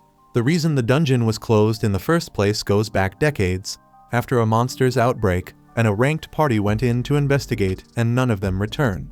Even their leader, practically an S-rank superhuman, never came back. If whatever was down there could erase an S-rank, the guild would not gamble on it. So from then on it became standard to shut the dungeon whenever a monster outbreak hit. Ryo is intrigued by the story, but hunger wins, so he heads out to grab lunch, nods a quick goodbye. Once he is gone, Lynn asks if Natalie is really from the Schwarzkopf family, since they are renowned for legendary water magic. Natalie confirms it with a simple yes, so Lynn asks whether she has ever heard of magic that lets a mage raise an ice wall at a distance. Natalie says she is not sure something like that is even possible. So Abel answers that hard as it is to believe, Ryo can put up an ice wall about 40 meters away. On that note, he warns everyone here not to pick a fight with Ryo under any circumstances, and if they do end up across from him, they should just surrender, because even all together they would still lose. He also tells Natalie that if she ever needs help and cannot find the party, she should go to Ryo because he will handle it. 3 days pass, and Ryo's friends finally get back from their mission, having managed to gather 2 magic copper ores along the way. So Ryo pays them 90 gold in total on the spot, and they are thankful, because with that much coin they will not have to work for a while and can breathe. At the same time down in the dungeon, the investigation team has already reached the 7th floor in silence, but strangely they have not seen a single monster yet, so they keep moving and continue deeper. Eventually they come upon a black square set into the wall, and none of them knows what it is, since they have never seen anything like it before. Clive, however, is ecstatic, calling it a prime anomaly for analysis. He orders the crew to set up the measuring equipment so they can send data back to the surface, and once the instruments start streaming, the analysis team, including Natalie, will begin scrutinizing the feed to identify the anomaly. However, the moment Clive's team pushes the monodensity gauge through the gate, every one of them is teleported away, and the surface team loses contact at once. By the time they figure out what just happened, they're already standing in the middle of a grassy field. And thankfully no one's hurt, which is a damn relief. But they've got no clue where they are, and Clive with his crew is nowhere in sight. Somewhere else in the area, Clive has his team collecting data on the environment as fast as they can. If his theory's right, then the gate must have dumped them all in a different zone, which means there's a real chance they could be attacked. So everyone's staying alert. Still, Clive doesn't seem too bothered by the situation. He actually feels this might work in his favor. Sees it as the perfect chance to prove that the monsters from the tidal bore originated from the 38th floor, just like he predicted. And since he's the one who discovered the teleportation gate, he's already imagining himself getting promoted to department head once they're back on the surface. That is, if they make it out alive, because the creatures around here don't exactly look like they're gonna welcome them with open arms. Back on the surface, Natalie and the rest of the team are still trying to piece together what happened to the adventurers when the locator suddenly switches back on. It only stays active for a second, not long enough to send a message. But the short signal reveals that the expedition group somehow ended up on the 40th floor of the dungeon, which makes no sense at all since they were on the 10th floor just a moment ago. Then this guy named Christopher steps into the tent, introducing himself as a researcher from the College of Magic who came to join the investigation. He knows his group and Natalie's team are technically rivals, but he says he's hoping they can fill him in on anything strange that's been happening inside the dungeon. Natalie and her team hold back for a second, not sure they should be sharing that kind of info, so Christopher explains what happened. He says earlier he was heading into the dungeon with the adventurers assigned to the second expedition, but right as he was about to enter, everyone in front of him suddenly disappeared. That's why he's desperate to know what the hell's going on. Hearing Christopher's story makes it clear that the adventurers down in the dungeon really did get teleported, and that explains how they wound up on the 40th floor, but it doesn't make things any better. Up to now, the deepest anyone has made it in the dungeon is the 38th floor, and it's said that from that point on, even B-ranked parties would struggle to survive. Never mind the C and D rank groups that came along. Luckily, Abel's team was part of the first group that went in, so he and his crew should be able to keep the others safe for a bit. But if they don't come up with a way to pull them out soon, things are about to go downhill fast. When Natalie hears that Abel and his whole party are still trapped in there, she suddenly remembers what he told her before heading in. So she hurries off to the library to find Ryo and ask for his help. At the same time, back at the guild, Nina walks into Hugh's office and lets him know something's gone wrong. The team that entered just vanished after stepping through, and no one's been able to reach them since. So Dean Christopher wants Hugh to come right away so they can figure out what the hell's going on. Hugh jumps up from his desk and tells Nina he's heading out immediately, but asks her to keep the whole thing quiet till he gets back, because if the rest of the adventurers hear about it, it could send everyone into panic mode. Meanwhile, Ryo's wandering through the library like usual, but he's not having much luck with his research since he has no clue where to look. He wishes Sarah were around since she'd probably know exactly where to find the stuff he needs, and turns out he's in luck because she's standing just one aisle over. Ryo lights up when he sees her and walks over, telling her he's been trying to dig through anything on eclipses and tidal bores, but he's totally lost on where to begin. Sarah says she'd be glad to help since she already knows where that kind of info is kept. She actually believes there's a connection between eclipses and the tidal bores, because before the last one hit, there was an eclipse 2 days earlier, and that same pattern has shown up again and again in the past. Even so, it took her a ton of digging to figure out that connection. So now she's curious why Ryo suddenly cares so much about the topic. But there's no way he can tell her he fought a demon downtown during the last eclipse. So he quickly switches gears and asks if she knows why magic stones shift colors. Sarah knows Ryo's hiding something, but decides to let it slide for now and explains that a stone's color depends on how long the monster lived.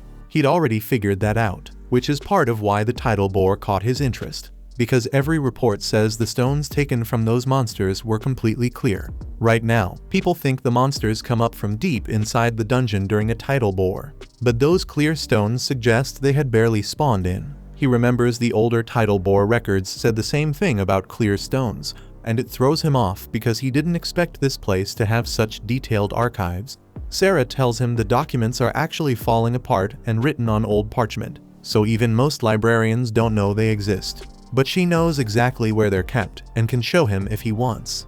At the same time, the investigation team still has no idea where they landed, and considering they got teleported in, they're starting to question if they're even inside the dungeon anymore. Harold turns to the researchers and asks if they managed to get any gear working again, and they tell him the transmitter's back online, so now the surface team should be able to track them. Some of the others assume that means help is on the way, but Harold's not convinced. Abel checks if something's bothering him, so Harold says the air here feels off. It reminds him of being inside Sanctuary Square, and that spell is the ultimate defense, capable of blocking every kind of attack, magical or not. If this place has that same kind of feel, then they might be sealed inside some kind of massive barrier, totally cut off from the outside. Abel is starting to grasp how serious this has become, so he tells Lynn to activate her probe spell and check the area for anything unusual. She does, and her wing-based magic scans a group nearly 500 meters out. Most of the signals read human around 100, but a dozen of them don't match anything she's familiar with. It's definitely odd, but that's all they've got right now. So they begin making their way toward the source together without delay. Back on the surface, Hugh's just been told the investigation squad was warped down to the 40th floor, and he's stunned by how cursed their luck is, because even if he rounded up every single adventurer in the city for a rescue operation, none of them would ever reach that far below. Beyond that, no one has figured out what triggered the teleportation in the first place, so Christopher warns that sending anyone else would be reckless unless they understand the cause. With no real options, they're forced to wait it out and hope the team's still alive. But the moment we look at them, it's clear they're anything but safe. Fire is crashing down on Clive's research crew, and while a few mages throw up shields fast enough to stay alive, plenty of others don't make it in time. Clive is struggling to understand how things collapse this fast. But one thing he knows for sure is that the enemies attacking them match the ancient descriptions of demons he once studied. And if even part of those old records is true, then they're in serious danger. A squad of adventurers makes a move to strike first and catch the demons off guard, but they're torn to pieces within seconds, and those who survive that are burned down to ash. Abel's team arrives soon after, and they freeze at the nightmare in front of them. It's nothing short of a bloodbath. Right then, Rigia scans the monsters and instantly recognizes what they are. She turns to the others and says these are demons, the same ones said to be enemies of both gods and angels, and they're far beyond anything an ordinary human can take on. So beating even one will be a serious challenge. They're all wondering what the hell demons are doing in a place like this. But Harold says they can worry about that later because saving Clive's team comes first. He orders the mages to prepare for a pincer move. So right when Clive's group is about to be wiped out, a storm of magic javelins rips through the 3 demons attacking them. The mages start blasting every ranged spell they've got, and with how many they're throwing out, the attacks finally crack through the demons' defenses. There's still a bunch of them left, so Harold tells everyone to get ready to fire another round. The demons try to fire back with their own attacks, but the mages already had a shield up, so nothing interrupts their assault. At this rate, Harold thinks they might be able to win if they keep this pace, but the mages don't have unlimited mana, so they'll burn through their energy before it's over. That's when Abel and the others will have to step in, so Abel draws his sword and scans the field. He spots one demon that looks extra dangerous, then tells the crew to move in single file behind Warren, who blocks all the incoming flames as they charge forward. Once they get close enough, Abel starts slicing through demons while Lynn and Rihia launch spells to finish the job. They wipe out most of them that way, but Lynn ends up collapsing from mana drain, and Rihia's running low too, so Abel's left to handle it himself. There's still 6 demons standing, and Rihia warns him that the one in the back's probably a demon prince. That's the younger version of a demon lord, and no one's ever taken one down except for a hero. That doesn't help much, but Abel pushes ahead anyway since he doesn't have many options. They're scary as hell, but he's felt worse fear before, like when he fought the griffin, so he figures he can handle it. He cuts down 2 demons in a single strike, but that grabs the demon prince's attention, so it fires a blast toward Rihia and Lynn, and Warren has to throw himself in the way to protect them, sending all 3 flying. Now it's Abel and the demon prince left standing, and for a split second, Abel lies to himself thinking he might stand a chance in a one-on-one. That illusion breaks fast when the demon prince flash steps right in front of him and knocks his blade out of the way. Abel holds his ground with the sword still up, but deep down he knows damn well there's no way he's pulling this off. Not with that huge gap in power and speed. Then out of nowhere, Clive blasts the demon prince with a nasty spell from across the field, but it barely scratches him. That pisses the demons off, and they all turn toward Clive's group. His barrier gets shredded, and his whole squad's about to go up in flames. Things spiral fast, so Abel makes a desperate call and pops his 0-turn skill just as the demon prince charges. He manages to deflect the blade and pivot toward the demon's neck, but the bastard predicts it, ducks the slash and kicks Abel through the air. He's wobbling, can barely stay up, and the demon prince starts walking over, ready to chop his head clean off. Right then, Abel hears one drop of water, and out of nowhere, Ryo comes crashing through the dam's ceiling. Abel stares like he's seeing a ghost, convinced he's dreaming, because the last person he expected to show up now is Ryo. But Ryo's chill about it, says a bunch of folks are worried about Abel and the rest, so he should hurry back, and he'll handle things here. Abel tries warning him that this ain't just some monster, it's a demon prince, but Ryo brushes it off. He's fought demons before, and this one doesn't feel half as scary as the last one. Honestly, if this guy's supposed to be a baby demon lord, no wonder he's that weak. Ryo starts walking toward him, and the other demons try to roast him with fire, but he just tosses out some icicle lances and wipes them out in seconds, heads rolling before they can even blink. The demon prince turns and sees what's left of his men drop to the ground, so now it knows this fight's not gonna be like the last. It tightens its grip and gets ready, and Ryo, wanting to test him a bit, draws his own blade with a little grin, curious to see what this demon prince has got.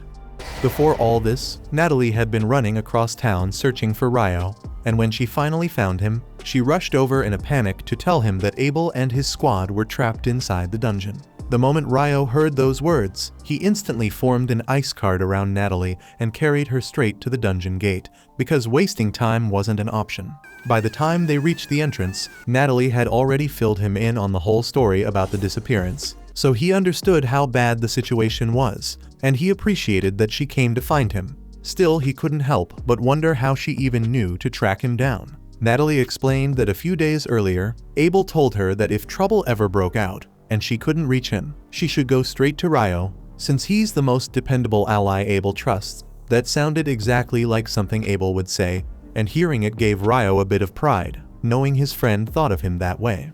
But there wasn't a moment to spare, so he sprinted straight for the gate. The guards stationed at the entrance tried to hold him back, but Ryo didn't have time for arguments, so he sealed them off with ice walls and stormed inside. Since Natalie mentioned the signal came from the 40th floor, he knew the normal descent would be too slow. Instead, he blasted water jets beneath his feet to carve a path downward. and that's how he ended up where he is now. Right then, the demon prince lunged forward to strike, but its speed was laughably slow compared to Ryo's, so he simply slid past the swing and chopped its head clean off in a single slash. Abel and the others were stunned that Ryo dropped the demon prince that easily, but the battle wasn't done yet. The demon grabbed its head off the ground and jammed it back onto its body, which was humiliating as hell considering it was struggling against nothing more than a human. Ryo admitted that regeneration could be a pain, but he figured it wouldn't matter much since there was nothing this so-called prince could do to harm him. To drive the point home, he summoned more than 200 razor-sharp water jets circling around the demon, and before it even realized how bad things had gotten, Ryo had already torn its entire body into dust. This time there was no chance in hell of it regenerating. The battle is finally over, and Abel thanks Ryo for saving them. But Ryo says words don't pay the bills, so if Abel really wants to thank him, he's covering dinner tonight. Harold steps forward, introduces himself as an advisor from the Bureau of Royal Magicians, and says he's deeply grateful for what Ryo did because without him, they would have been wiped out. Ryo just shakes his head and says there's no need for thanks, he would never stand by and watch people suffer. Still, he feels pissed at himself, because if he'd gotten there sooner, way fewer people would have died. Harold agrees that it's a tragedy, so he says once the mages recover some of their magic, they'll start gathering the remains of the fallen to give them a proper burial. In the meantime, Abel asks Ryo to help collect the magic stones from all the devils since he wants to use the money to support the families of those who died. Ryo's fine with that, but something's been bugging him since he dropped in. When he fell from the 39th floor, he felt like he passed through a barrier, but after he cut down the demon prince, it vanished. And that wasn't the only odd thing, because when he probed the area on his way down, he picked up something strange near the staircase. They planned to check it out on the way up, but for now they need to start pulling stones. Even in all Harold's years as a mage, this is his first time seeing a devil's core, and there aren't any reliable records on them either. Since devils seem to appear out of nowhere, there's been speculation they can use space-time magic, but no one's ever proved it. Far away, the hero's party has just activated an altar meant to summon the demon lord, and a portal rips open right in front of them. Leonore steps through, and the hero calls her the demon lord, which just confuses the hell out of her because last time she checked, that's not her title. She only came because she felt a surge of weird energy and wanted to see what it was. But hearing that this guy is a hero gets her fired up, because if he's really as strong as the stories say, then she's about to get herself a damn good fight. A hero raises his blade and declares he will kill Leonore today, and she welcomes the challenge with eager energy. A heartbeat later, her expectations collapse, since she realizes this guy is weak as hell. She was barely testing him, yet her sword slides clean through his chest, so disappointment washes over her. Right then and there, she pulls the blade free and looks at the hero's companions, all completely petrified and unsure of what to do next. Leonore does not enjoy killing for its own sake, so she blinks behind the mage and tells the party to pack it up and head home, because if their champion fell that fast, none of them would last half a second against her. She also points out that they should start treating their friend now, since she avoided the vital spots on purpose, and he still has a solid chance to live if they act quickly without hesitation. The party makes the smart call and accepts Leonore's mercy, so they rush to heal the hero, and while they work, Leonore strolls over to the altar at a steady pace. She stays annoyed that the fight turned into such a letdown, yet the magic gem used for the summoning circle is fascinating, so the trip still counts as a win in her book. She teleports the gem into her storage, and the hero calls for the demon lord to wait, but Leonore is tired of the misunderstanding, so she states, with no room for doubt, that she is not the demon lord. The group can barely process that, since to them anyone this strong ought to be the demon lord, and the thought rattles them. Leonore does not have a tidy answer beyond her view that this squad is simply weak, yet she gives them a little credit, because at their current level they could probably beat the real demon lord if they stick together and play it smart, and she remains far beyond that guy. The hero still struggles to accept that beings stronger than the demon lord exist, since matching that as a human feels impossible. Leonore cuts the tension with a calm tone and says she has met a human who could go toe-to-toe with her. His name was Ryo, if she is recalling right, and fighting him was pure fun from start to finish. So on her scale, she says Ryo stands 10,000 times stronger than the hero is now. After that, Leonore vanishes in a clean teleport, and the hero's party carries on with the rest of their day as planned.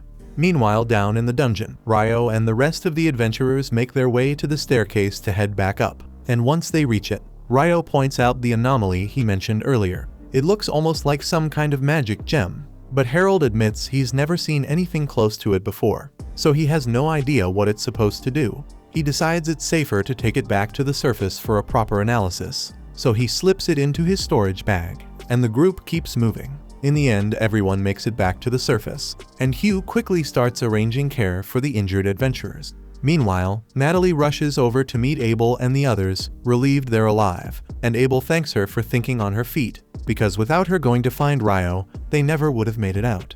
Things are settling down for now, and Hugh feels a huge weight off his shoulders that Abel and his party survived, since losing them would have been a full-scale disaster. Still, he has something on his mind, so he calls out to Ryo and demands an answer for why he blasted past the guards to enter the dungeon, fully aware that it was marked off-limits. Ryo honestly didn't expect Hugh to bring that up so soon, so he apologizes for breaking the rules. However, Harold immediately steps in and tells Hugh to cut him some slack, because if Ryo hadn't barged in like that, not a single one of them would have made it out alive. Hugh is stunned by that and turns to Harold, asking what the hell he's talking about. Harold doesn't want to get into it here with so many people listening, so he pulls Hugh aside and suggests they talk privately inside a tent. Once they're alone, Harold lays everything out, every detail about what went down in the dungeon, from the devils showing up to the fight with the demon prince. Hugh can barely process it, since devils appearing at a time like this is insane, and the fact that anyone walked away is nothing short of a miracle. He assumes Abel must have carried the entire fight to protect the others. Harold agrees Abel's effort was incredible, but even he couldn't stand up to the demon prince. Just when death was certain, that's when Ryo arrived and turned the whole thing around.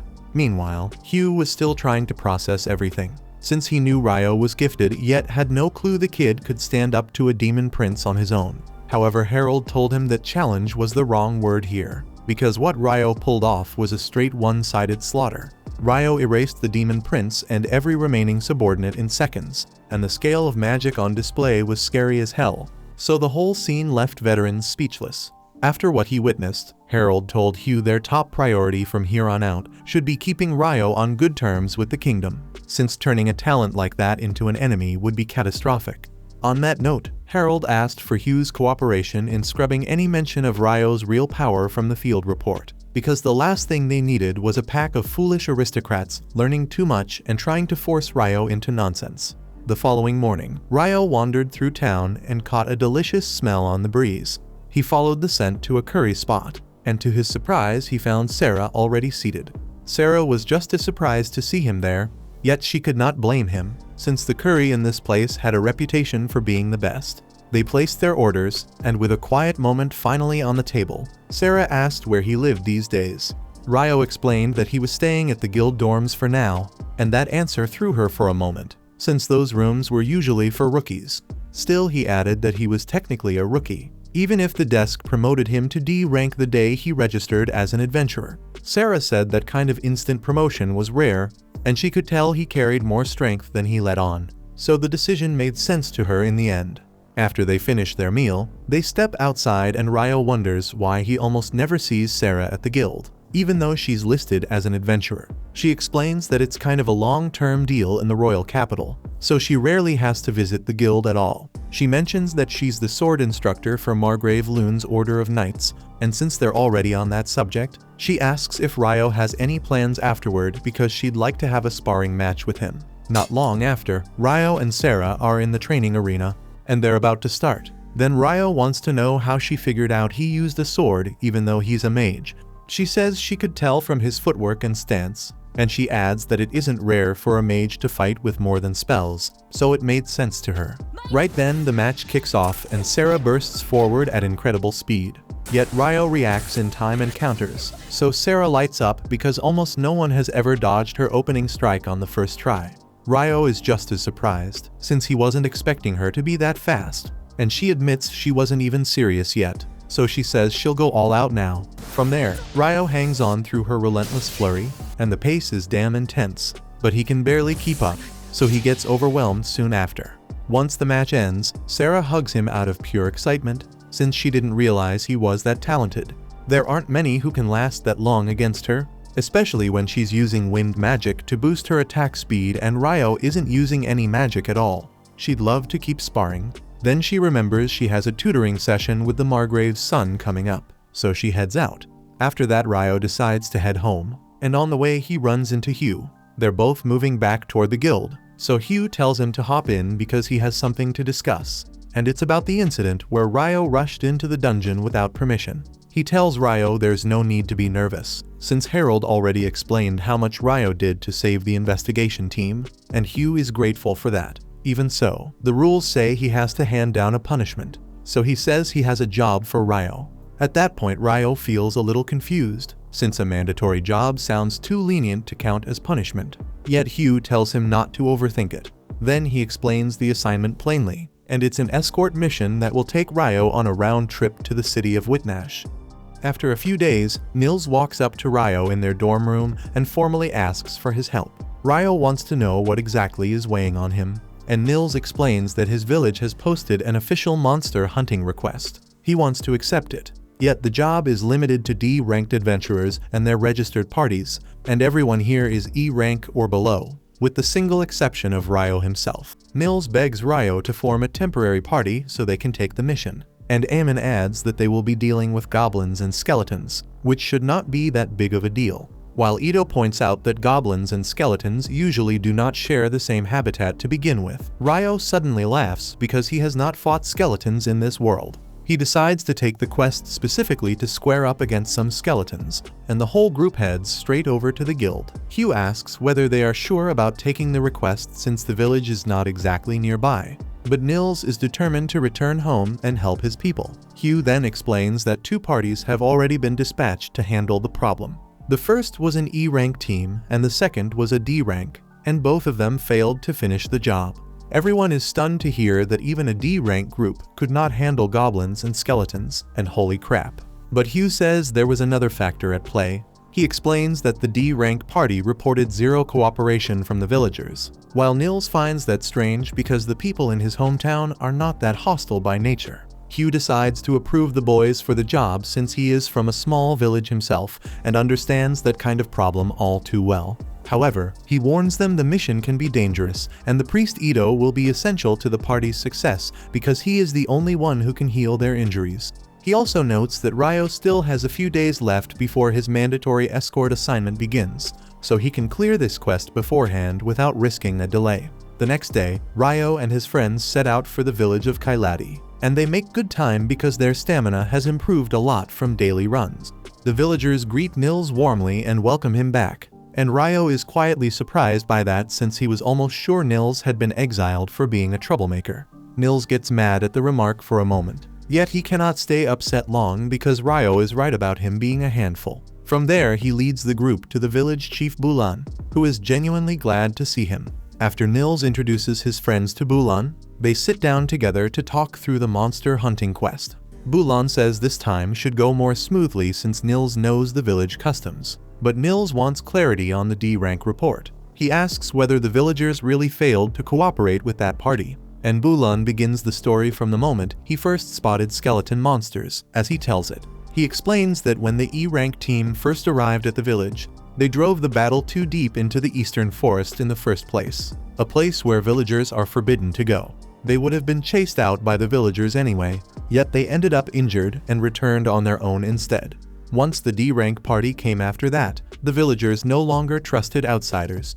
They did not even want to offer the adventurers shelter anymore, and that is why the D-rank party went back empty-handed as well. Nils fully understands the villagers' reaction, but he also knows his friends cannot follow the tale without some background to anchor it. That background is a village secret, so he tells them to wait until he gets permission from the village council before he explains anything at all. Later that night, they stay at Nils's house, where his younger brother and sister welcome them warmly under their roof. They talk about how Nils always wanted to become an adventurer as soon as he came of age, but their parents died, so he stayed behind to support them until they were ready to live on their own. Right then, Nils returns from his meeting with the council and tells his friends the elders gave him permission to share the village secrets. He asks them to keep it to themselves too, then explains there are 2 special things about their village. The first is their guardian beast that lives in the eastern forest, and Ryo gets excited the instant he hears that, practically sitting up straighter. He starts imagining the guardian beast getting possessed by some evil deity and attacking them, since that is the sort of thing he has seen in anime, and then he would have to fight it. Mills snaps him out of those Delulu thoughts in his head and says the second special thing about the village is the shrine. He adds that the village elder will show them the shrine personally tomorrow, and they should rest up for the coming battle so they do not drag their feet. The next day, Bulan leads Ryo and his group to the area where goblins are found. Ito and Amon discover goblin footprints there, and they figure a nest must be nearby. Right then Ryo senses goblins moving toward them, and Nils suggests they cut down every last one but leave a single goblin alive, since that survivor will run straight back home, and from there, they can wipe out the entire goblin settlement. Soon, the goblins reach their spot, and Ryo locks them down with ice. The other boys rush the frozen targets and cut them apart, sparing a single goblin so it can bolt back to its family. They trail the survivor and find it jabbering to other goblins outside a cave. Ryo decides they should clear the ones at the entrance first, so he freezes that bunch on the spot, giving his friends room to move in and land the finishing blows. As soon as they finish off the mob, the goblin's big boss steps out. Mills and the others freeze up when they realize the next opponent is a goblin general, but Ryo smashes it into the ground with ice chains and then calls for Nils to put it down. Thanks to that setup, they kill the goblin general without trouble, pull out its magic stone, and head back to the village. Back in town, the elder is waiting, pleased to hear the boys already handled the goblins. She tells them to follow her to the shrine, and Ito notices a strange trinket tied to her staff. Meanwhile, Ryo is off in his head imagining the guardian beast getting possessed by an evil spirit and having to fight it, and damn, he is almost hoping for it. Nils tells him to cut whatever nonsense is brewing in his vile brain. When they enter the forest after that, Ito walks up to the elder and asks about the trinket on her staff. He recognizes the crest of the Earth Mother divinity, and the granny is impressed by how much he knows. Ryo wants to hear the story, so Ito explains that once upon a time 7 divinities were worshipped across this country, whereas now all the churches worship only the divinity of light. The elder says that even if most people have forgotten the rest, their village has honored the earth divinity for generations. She adds that she can use healing magic too, but unlike priests who need incantations and spells, followers of the earth divinity can cast even without that. Before long, they arrive at the cave of the guardian beast, and the elder calls him forth. She says she has brought Nils and the adventurers who want permission to take the mission, and Ryo gets excited to see what kind of beast will appear. A huge talking wolf steps out, and Ryo is quietly disappointed because it does not seem corrupted, which means he will not be fighting it. The wolf looks over the boys and stops when his gaze reaches Ryo, introduces himself as Enkuzin, then asks for Ryo's name, which shocks Granny and Bulan since the guardian beast does not share his name with anyone. Enkuzin says his name is a mouthful for humans, so he usually keeps it to himself, yet he can't bring himself to do that with Ryo. He explains he's kin to the fair folk, and that Ryo's presence feels good to him in a way he can sense. Ryo is puzzled, yet it reminds him that the Fairy King took a shine to him, so there has to be something about him that draws fairies in. He thanks the wolf for the kind words, and the wolf chuckles, telling the elder she's brought a truly excellent guest indeed. With that, he moves on to the job and says there are 30 skeletons penned inside the shrine along with their boss, and he has been holding them back this whole time, keeping them from spilling out. The boss is extremely powerful, so they'll need to handle the underlings first before trying to face him head-on. They all agree, and Ito's light magic makes short work of the skeletons, flashing across the corridor and purifying bones as it goes. When the regular ones are down, Amon and Nils swing the shrine gate open, revealing the giant boss skeleton locked inside. Ryo instantly transforms their blades into ice hammers and tells them to batter the boss while he pins it in place. Before anything starts, he blooms an ice flower high in the sky as a signal for Enkuzin to lift the seal on the gate. As the wolf releases the seal, the boss skeleton bursts from the shrine. Ryo throws a slick floor of ice beneath it so it skids, and then Amon and Nils go to work with their hammers, striking again and again. Every time the boss tries to rise, it slips back down, and it takes a long grind for Amon and Nils to wear it down and defeat it without giving it an inch. When they're finished, everyone decides to inspect the inside of the shrine, since even the elder herself has never gone in. At the back of the cave, they find a statue of the earth divinity. the figure holding a broken sphere in her hand. The elder recalls that the elder before her used to speak of the statue holding a shining jewel that one day turned black and then shattered. She also remembers the guardian beast talking about the cave taking in a peculiar mana from somewhere else, and she thinks something truly strange is going on here that created the monsters, so she decides to seal the shrine with her own magic to block that mana and make sure no more monsters are produced. With the mission complete, the boys head back toward the town of Lune. On the road, they talk about how it has been nearly 300 days since they became adventurers, which means they'll soon be kicked out of the dorms. Nils and Ito have been planning for that day already, and they ask Ammon and Ryo to join them once they rent a house to live in. Ammon jumps at the invite right away, while Ryo says he needs a little time to give an answer because he has other factors to consider. Soon after they head back to the city, it is time for Ryo to take on the mandatory escort assignment. By chance, all his housemates are riding the same job, guarding the very same merchant bound for the city of Whitnash. Ryo is glad to travel with them, and from Nils he learns they have formed a party called Room Number 10 because, as Nils jokes, his smooth brain had nothing better in it. Ito and Ammon have already made peace with that cringy name as their fate, and Ryo doesn't care enough to argue either. He chats with the boys about how long they will be stuck in Whitnash, and they explain that their client is joining the Open Port Festival held there every 5 years. Hearing that, Ryo gets genuinely excited, and his friends say there will be tons to check out once it kicks off. Not long after, the crew rolls into Whitnash, and their client guides them to the inn where they will all be staying. He tells the guards they are free to enjoy the festival for the next 10 days, and after that they will head back to Lune. As soon as the briefing wraps, Ryo and Nils sprint for the food stalls, with the other two trailing along, not exactly thrilled to run. They chow down on Whitnash's street eats, most of which feel inspired by Earth's cuisine. By the next morning, a long line of guests forms outside Whitnash's gates, and because one important visitor is having trouble with his papers, everyone else has to wait their turn. Among the people stuck in line is Oscar, the greatest wizard of the Debuhi Empire. He is already a bit pissed off by the delay, and his assistant asks if he knows why the Emperor sent them here. Oscar is not sure, but he has a working theory that the Emperor dispatched both him and his youngest daughter, Princess Fiona, so he could handle some nasty business without letting her see it. The assistant follows the logic easily, since the Emperor openly dotes on Fiona. She is a prodigy at magic and already serves as commander of the court mages, and the Emperor does not want to show her his darker, ruthless side. Oscar suspects the Emperor aims to wipe out a set of nobles who are edging toward rebellion, although he has no proof to back it up. Even so, he says none of that changes his job, which is to guard Fiona and keep her out of danger. Later that night, a reception is thrown for the nobles visiting Whitnash, and Fiona shows up with her older brother Conrad.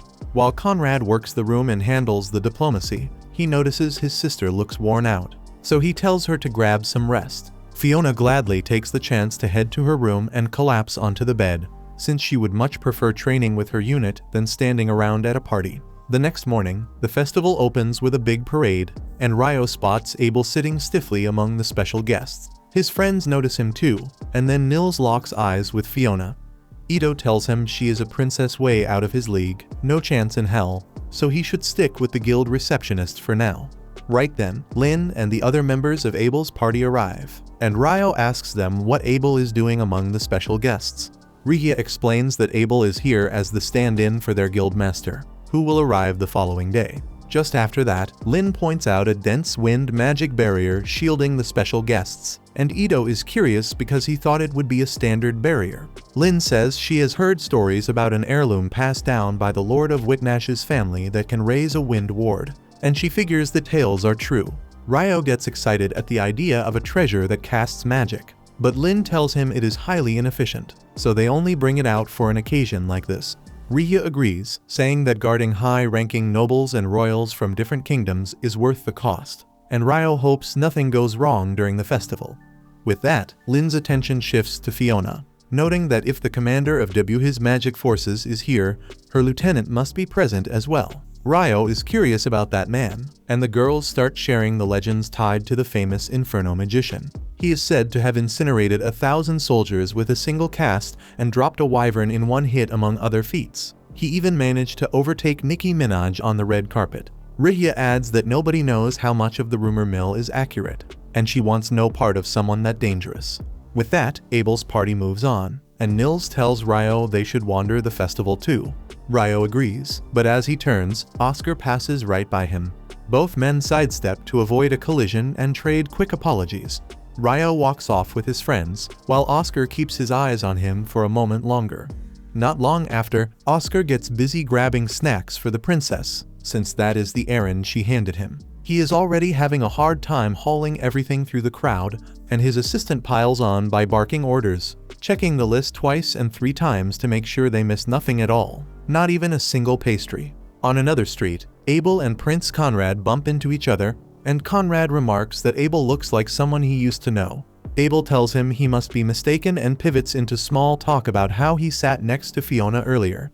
Even then, Abel seems more focused on Oscar than on the princess. But Conrad makes an excuse about spotting a friend in the crowd and breaks away in a hurry, ending the exchange abruptly. At the same time, back at her quarters, Princess Fiona returns to her room and flops onto the bed again. A short while later, Oscar and his assistant come back carrying the snacks, and he is wiped out because he hates damn crowds. His assistant mentions he almost collided with a guy earlier, and Oscar answers that the man reacted so fast they would not have hit even if Oscar had stood still. Fiona asks who they are talking about, and Oscar tells her about Ryo, saying he wore a magician's getup but moved like a swordsman. After that, he basically plays her walking microwave, heating the food to just the right warmth. She is delighted and thanks him, calling him her teacher, though Oscar is clearly uneasy with that title and tries to wave it off. The next day, Ryo and his friends take in an archery competition, and Ammon and Ito sign up as participants. They try to hit targets floating over the sea and fail to land a single shot, and Ryo asks Nils if he plans to give it a try. Nils answers with pride that he has never touched a bow in his life. Right then, Abel strolls up and laughs, saying he used to be just like Nils back in the day. Ryo uses the moment to nudge Abel into entering, and even though he is not in the mood, Abel draws and nails a bullseye on the farthest target with a clean shot.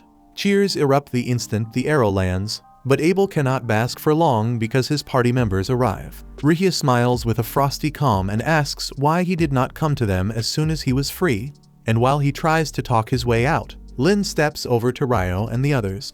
She explains that Abel promised to spend the day with Rihia, and since he did not come see her first thing this morning, she is livid, and now he is in trouble. With that, Rihia drags him off in front of everyone. Nils starts fanboying over Abel's display, and Ito starts openly simping for Rihia as they watch. Meanwhile, over in Lune, Sarah combs the city for Ryo and comes up empty. So she heads to the guild and asks at the counter. The receptionist Nina tells her Ryo is out on a quest and will not be back for a couple of weeks. The news leaves Sarah aghast because she had fresh information she wanted to share with him right away, and now all she can do is wait for his return and hold on to it until he shows up again. The following day, Ryo and Ito watch a boat race with Nils and Ammon in the field. Things tilt for the worse when the bully named Dan shows up for the race, and Nils immediately picks a fight with him. By the rules, competitors may strike each other in the second half, and both Dan and Nils push that allowance to the limit. They start whacking each other with their oars while the partners in the stern grind to reach the finish first. Right before the line, the two meatheads snap their own oars, then snatch the oars their partners were using right in front of the finish. Their boats come to a standstill as the two square up, and all the boats that had been far behind overtake them and complete the race. At the same time, Nils and Dan keep brawling, even after they lose the last splinters of wood, and they end up capsizing both boats and splashing into the water. On the bright side, they entertain the crowd more than anyone else and receive a reward for it. Then immediately start fighting over the prize as a pair of stubborn kids who refuse to let it go. The day after that, Ryo and his friends go see a futuristic ship that runs with no sails and no oars, and Hugh is there explaining how the super expensive vessel uses alchemy and magic stones to drive it forward with wind and water magic. After the demo, they swing by a weapon shop, and Ito starts eyeing crossbows because he wants to add mid-range cover fire to the party. Soon the shop owner comes over, and after hearing that Ito plans to support from middle distance, he brings out a semi-automatic crossbow that can spit arrows in quick succession. Ito is thrilled because it fits his role perfectly, so he buys it on the spot, and everyone drifts back to enjoying the festival streets and stalls for the rest of the day. Later that night, Abel attends a reception for the special guests since Hugh has returned home again. He meets with Conrad and Fiona, and once they head off, he starts missing his sword. Even though with the wind barrier in place, he should not need it at all. He does not realize he just jinxed himself along with the other guests. A careless thought at the worst possible time. Right then, another guest calls him aside for a private chat. And at the same time, the treasure that sustains the wind barrier starts to misfire. The magicians operating it panic as the ward collapses, and they do not get long to stew about it because assassins rush them and cut them down quickly, ending their work in a heartbeat. At the same time, Fiona senses something is off, and as she turns to check, the assassins hammer the grounds with a powerful strike that tears into the garden. At the same time, Abel is holding a private talk with the Lord of Whitnash behind a closed door. A soundproofing artifact hums between them to keep every word sealed in. And Abel keeps wondering what is so serious that the host of the party is using such tight precautions. He says Hugh should have wrapped up all the business arrangements before leaving. The Lord agrees, then explains he wanted to speak to Abel directly about the introductory course for rookie adventurers run at Loon.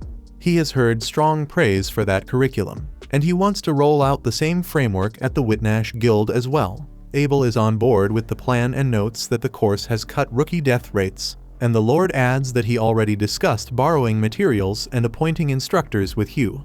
Even so, he has one more proposal, and he wants the instructors they choose to sit the course themselves, so they learn how to teach newcomers the right way, while they go over the terms of the deal, schedules and logistics and loans. Neither man realizes the soundproofing trinket also blocks any noise coming from beyond the room. Meanwhile, over in the market, Oscar moves with his subordinates, who ask if he is not going to eat anything, and he answers he will wait for Fiona to return before taking a bite, since it is easier to move fast with an empty stomach in case something urgent erupts. His subordinates say the Lord's mansion is wrapped in a wind barrier, so there is no chance of anything bad happening there, and Oscar replies he hopes so and keeps his guard up. He is not relaxing for a second. They say he is overly protective of the princess, and right then his thoughts slide back into the past. Oscar came into the world in a small, quiet village near the mountains.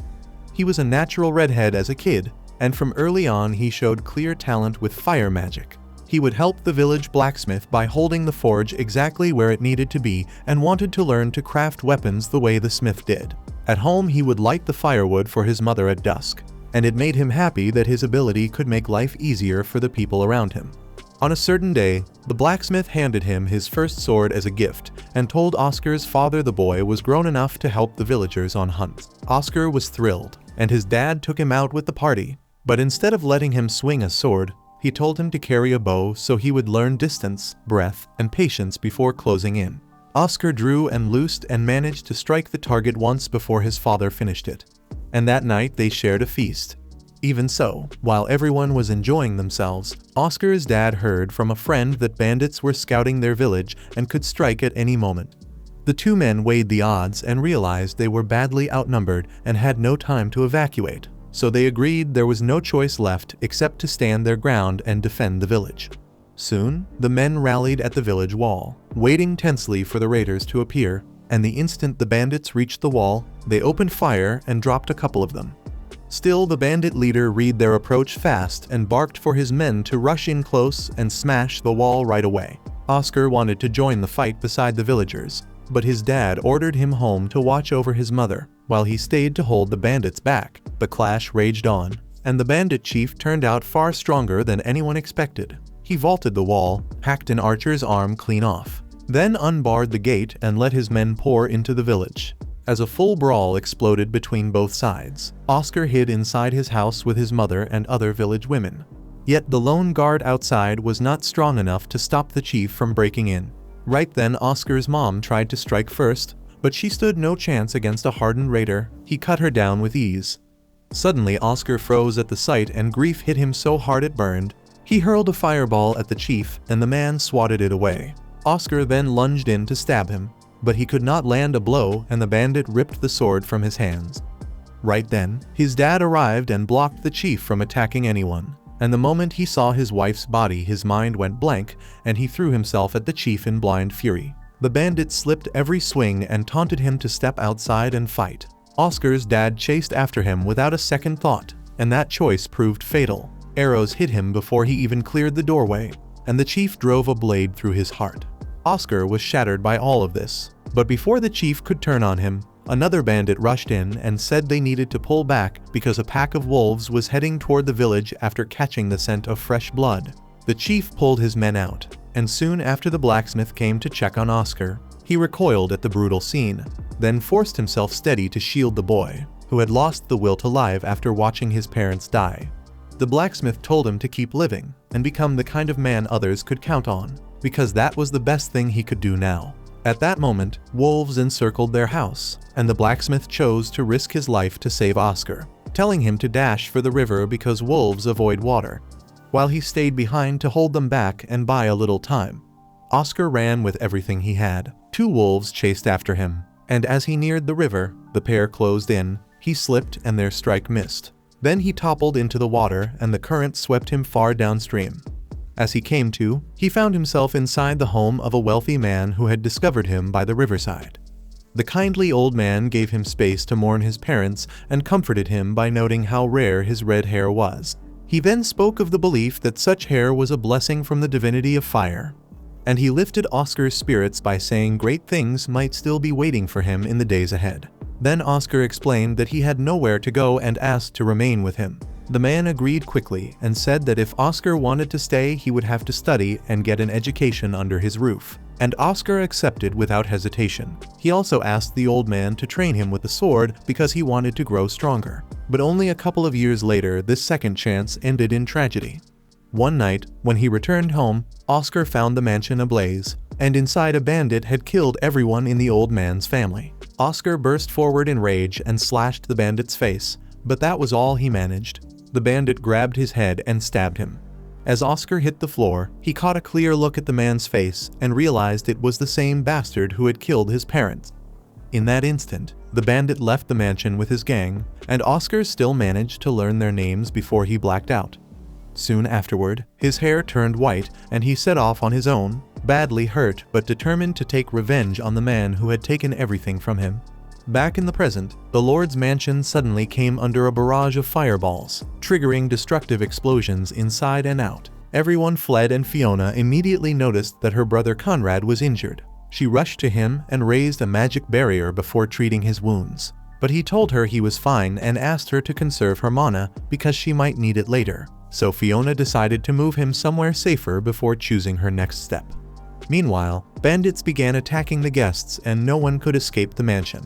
Conrad realized the bandits had locked the place down and asked Fiona if she could summon her knights to rescue them. Fiona answered that she could send a signal, but it would reveal their position to the attackers, and Conrad told her it was a risk they had to take. So Fiona launched a beacon spell into the sky at once.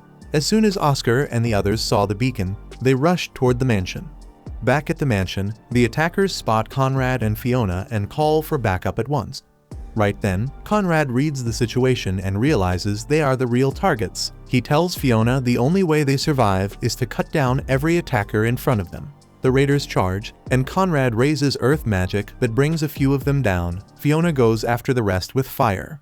Then Conrad hears a voice chanting a powerful spell. He tells her to put up the ultimate defensive art, and she gets it active just in time as the enemy caster unleashes Bullet Rain, one of the highest ranked defensive spells. Her barrier covers them both, but the strain leaves her tired. Even so, the enemy still has mana and starts another high-level cast that blends earth and fire. Conrad can hear the chant clearly but cannot tell what it will do. Fiona listens carefully and figures it out. She feels the ground under Conrad heating and turning unsteady, and she shoves him away right as the magician fires a volcano spell. The explosion blasts her into the air. Right then, Oscar and his team reach the garden, and he sees Fiona thrown upward. Old memories crash over him. Fiona notices him as well and asks him to look after her brother. Oscar loses his cool and orders his subordinates to protect Conrad while he rushes to save the princess. At the same time, Nils and the others wait at the beach for Ryo to start their party. They see a pillar of fire rise over the mansion and focus on it. Nils spots a person falling from the sky. He sprints ahead and manages to catch Fiona in time. Right then Aemon reaches him too, and when the two of them recognize the princess, Ito warns that danger is already here. 2 attackers have made it this far and rush toward Fiona to finish the job. Aemon dashes to meet them and holds them off. Ito throws up a barrier to block their attacks before drawing his semi-automatic and taking down one attacker. Ammon cuts down the second while he is distracted. Then the two boys regroup with Mills. They realize something serious is happening at the mansion if the princess is being targeted, and they decide to hide her somewhere safe. Soon after, Oscar arrives there as well, and when he sees Fiona with unfamiliar guys, he assumes they are the attackers. Ammon and the others make the same mistake about him, and they get ready to defend the princess from Oscar. At that moment, Abel steps out of the meeting room and finds the Lord's mansion on fire. He regrets being shut in by soundproofing magic as he tries to make sense of what happened here. And right then Prince Conrad spots him. Back in the city, Ryo also notices the signal flare sent by Princess Fiona, and he feels let down when it burns out. He doesn't yet realize it was an emergency call and not a celebratory spell, so he figures someone felt happy enough to fire a magic firework. Then two assassins targeting Princess Fiona slam into him and knock the snacks from his hands, and he's extra annoyed since he stood in a long-ass queue to buy them. Yet his curiosity spikes at the two hooded men hustling off somewhere. On the beach, Oscar marches toward Nils and the others, snapping at them to release the princess. He starts spewing classist trash that the boys are too filthy to even touch her. Then he launches an attack. Luckily, Ito reads the strike ahead of time and raises a defensive spell just in time to block it. Still, the hit is heavy and the backlash slams him hard. Oscar keeps pressing, sending another volley of magic bullets, and Ito uses the last of his strength to throw up the same shield again. This time it isn't strong enough and shatters on impact, yet it deflects the shots just enough for everyone to avoid fatal wounds. He collapses right after, and Ammon steps in as the final barrier between Oscar and the princess. Oscar fires another round of flame bullets and Ammon fears this is the end. Then a thick wall of ice drops in and stops the blast. The fire mage freezes at the sight of ice, snuffing his attack. And right then Ryo walks in, aura farming with each step. He clocks his friends hurt and bleeding and gets pissed off, telling Oscar to explain what's going on. Oscar orders him to step aside because no one will stand between him and the princess. He strikes at Ammon and the others again, but Ryo answers by shaping icicles and cutting the salvo away.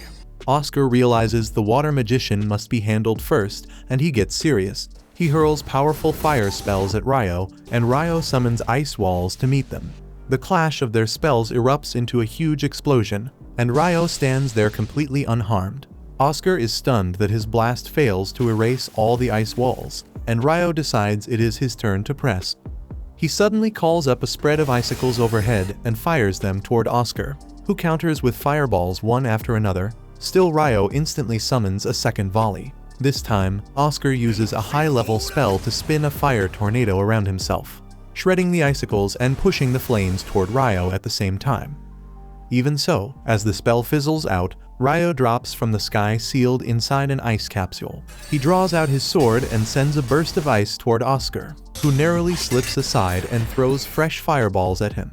Ryo evades and charges straight ahead, and Oscar draws his sword and coats the blade in flames to meet him. The two clash hard, yet neither side can claim a clean win. Right then, Abel arrives and shouts for both of them to stop immediately. Still, Ryo answers coldly that Abel should stay out of his fight because if he keeps pushing, he will freeze him first, and the tone makes it clear he is not joking. Abel knows Ryo is not playing around, so he asks for a moment to settle this the easy way. Abel walks over to Oscar, who does not even know who the hell he is. Abel introduces himself as the representative of the Guild Master of Lune, then tells Oscar the four boys in front of him are adventurers from Lune and are not part of any attack on the princess. He says he understands Oscar's worry for Fiona's safety, yet Oscar should trust him and stop acting hostile. Oscar starts to consider standing down. Still, Ryo is 10 toes in and standing on business. He tells Abel that if the talk is finished, he will resume and kill Oscar now. Abel asks him to stop being unreasonable. Still, Ryo replies he cannot simply forgive a man who hurt his friends. He pushes further, saying he might freeze the girl before returning her, and that line becomes the final straw for Oscar. Rage spikes, and he launches a full-blown meteor shower at Ryo, and the sight makes everyone around tense up hard. Even so, Ryo answers by launching water jets to neutralize the falling fireballs, and the collision throws up a thick cloud that turns into rain at once. Ryo then poses to Abel, asking if it is fine to kill Oscar now, and Abel snaps back, saying this is an issue of international importance. He tells Ryo that killing Oscar will trigger a war, and nobody wants that. He then moves between the two wizards, telling Oscar that Prince Conrad sent him to make sure Fiona stays safe. Abel then faces Ryo, telling him to put down his sword because violence will only make matters worse. Ryo asks him if he would put his sword back if someone had harmed Rhea instead. And being a pushover, Abel says he would because Rhea would not want war. Ryo is pissed at him and chooses to go at him as well as Oscar. But seeing how Abel does not step aside, he halts his strike. Convinced that Abel is serious about keeping the peace, Ryo decides to stand down for now and tells him to hand the princess over to Oscar. At the same time, Oscar is curious about him, but he decides to help the princess first as well. Meanwhile, Ryo gazes at the beach and recalls how he first met Abel because of a shipwreck. He then looks back at his friends, thinking how far he has come. The next morning, everyone has recovered and Ito is thrilled when he learns that Rhea healed him. Ryo comments that all's well that ends well. At the same time, Abel is completely drained after dealing with the diplomatic trouble caused by Ryo.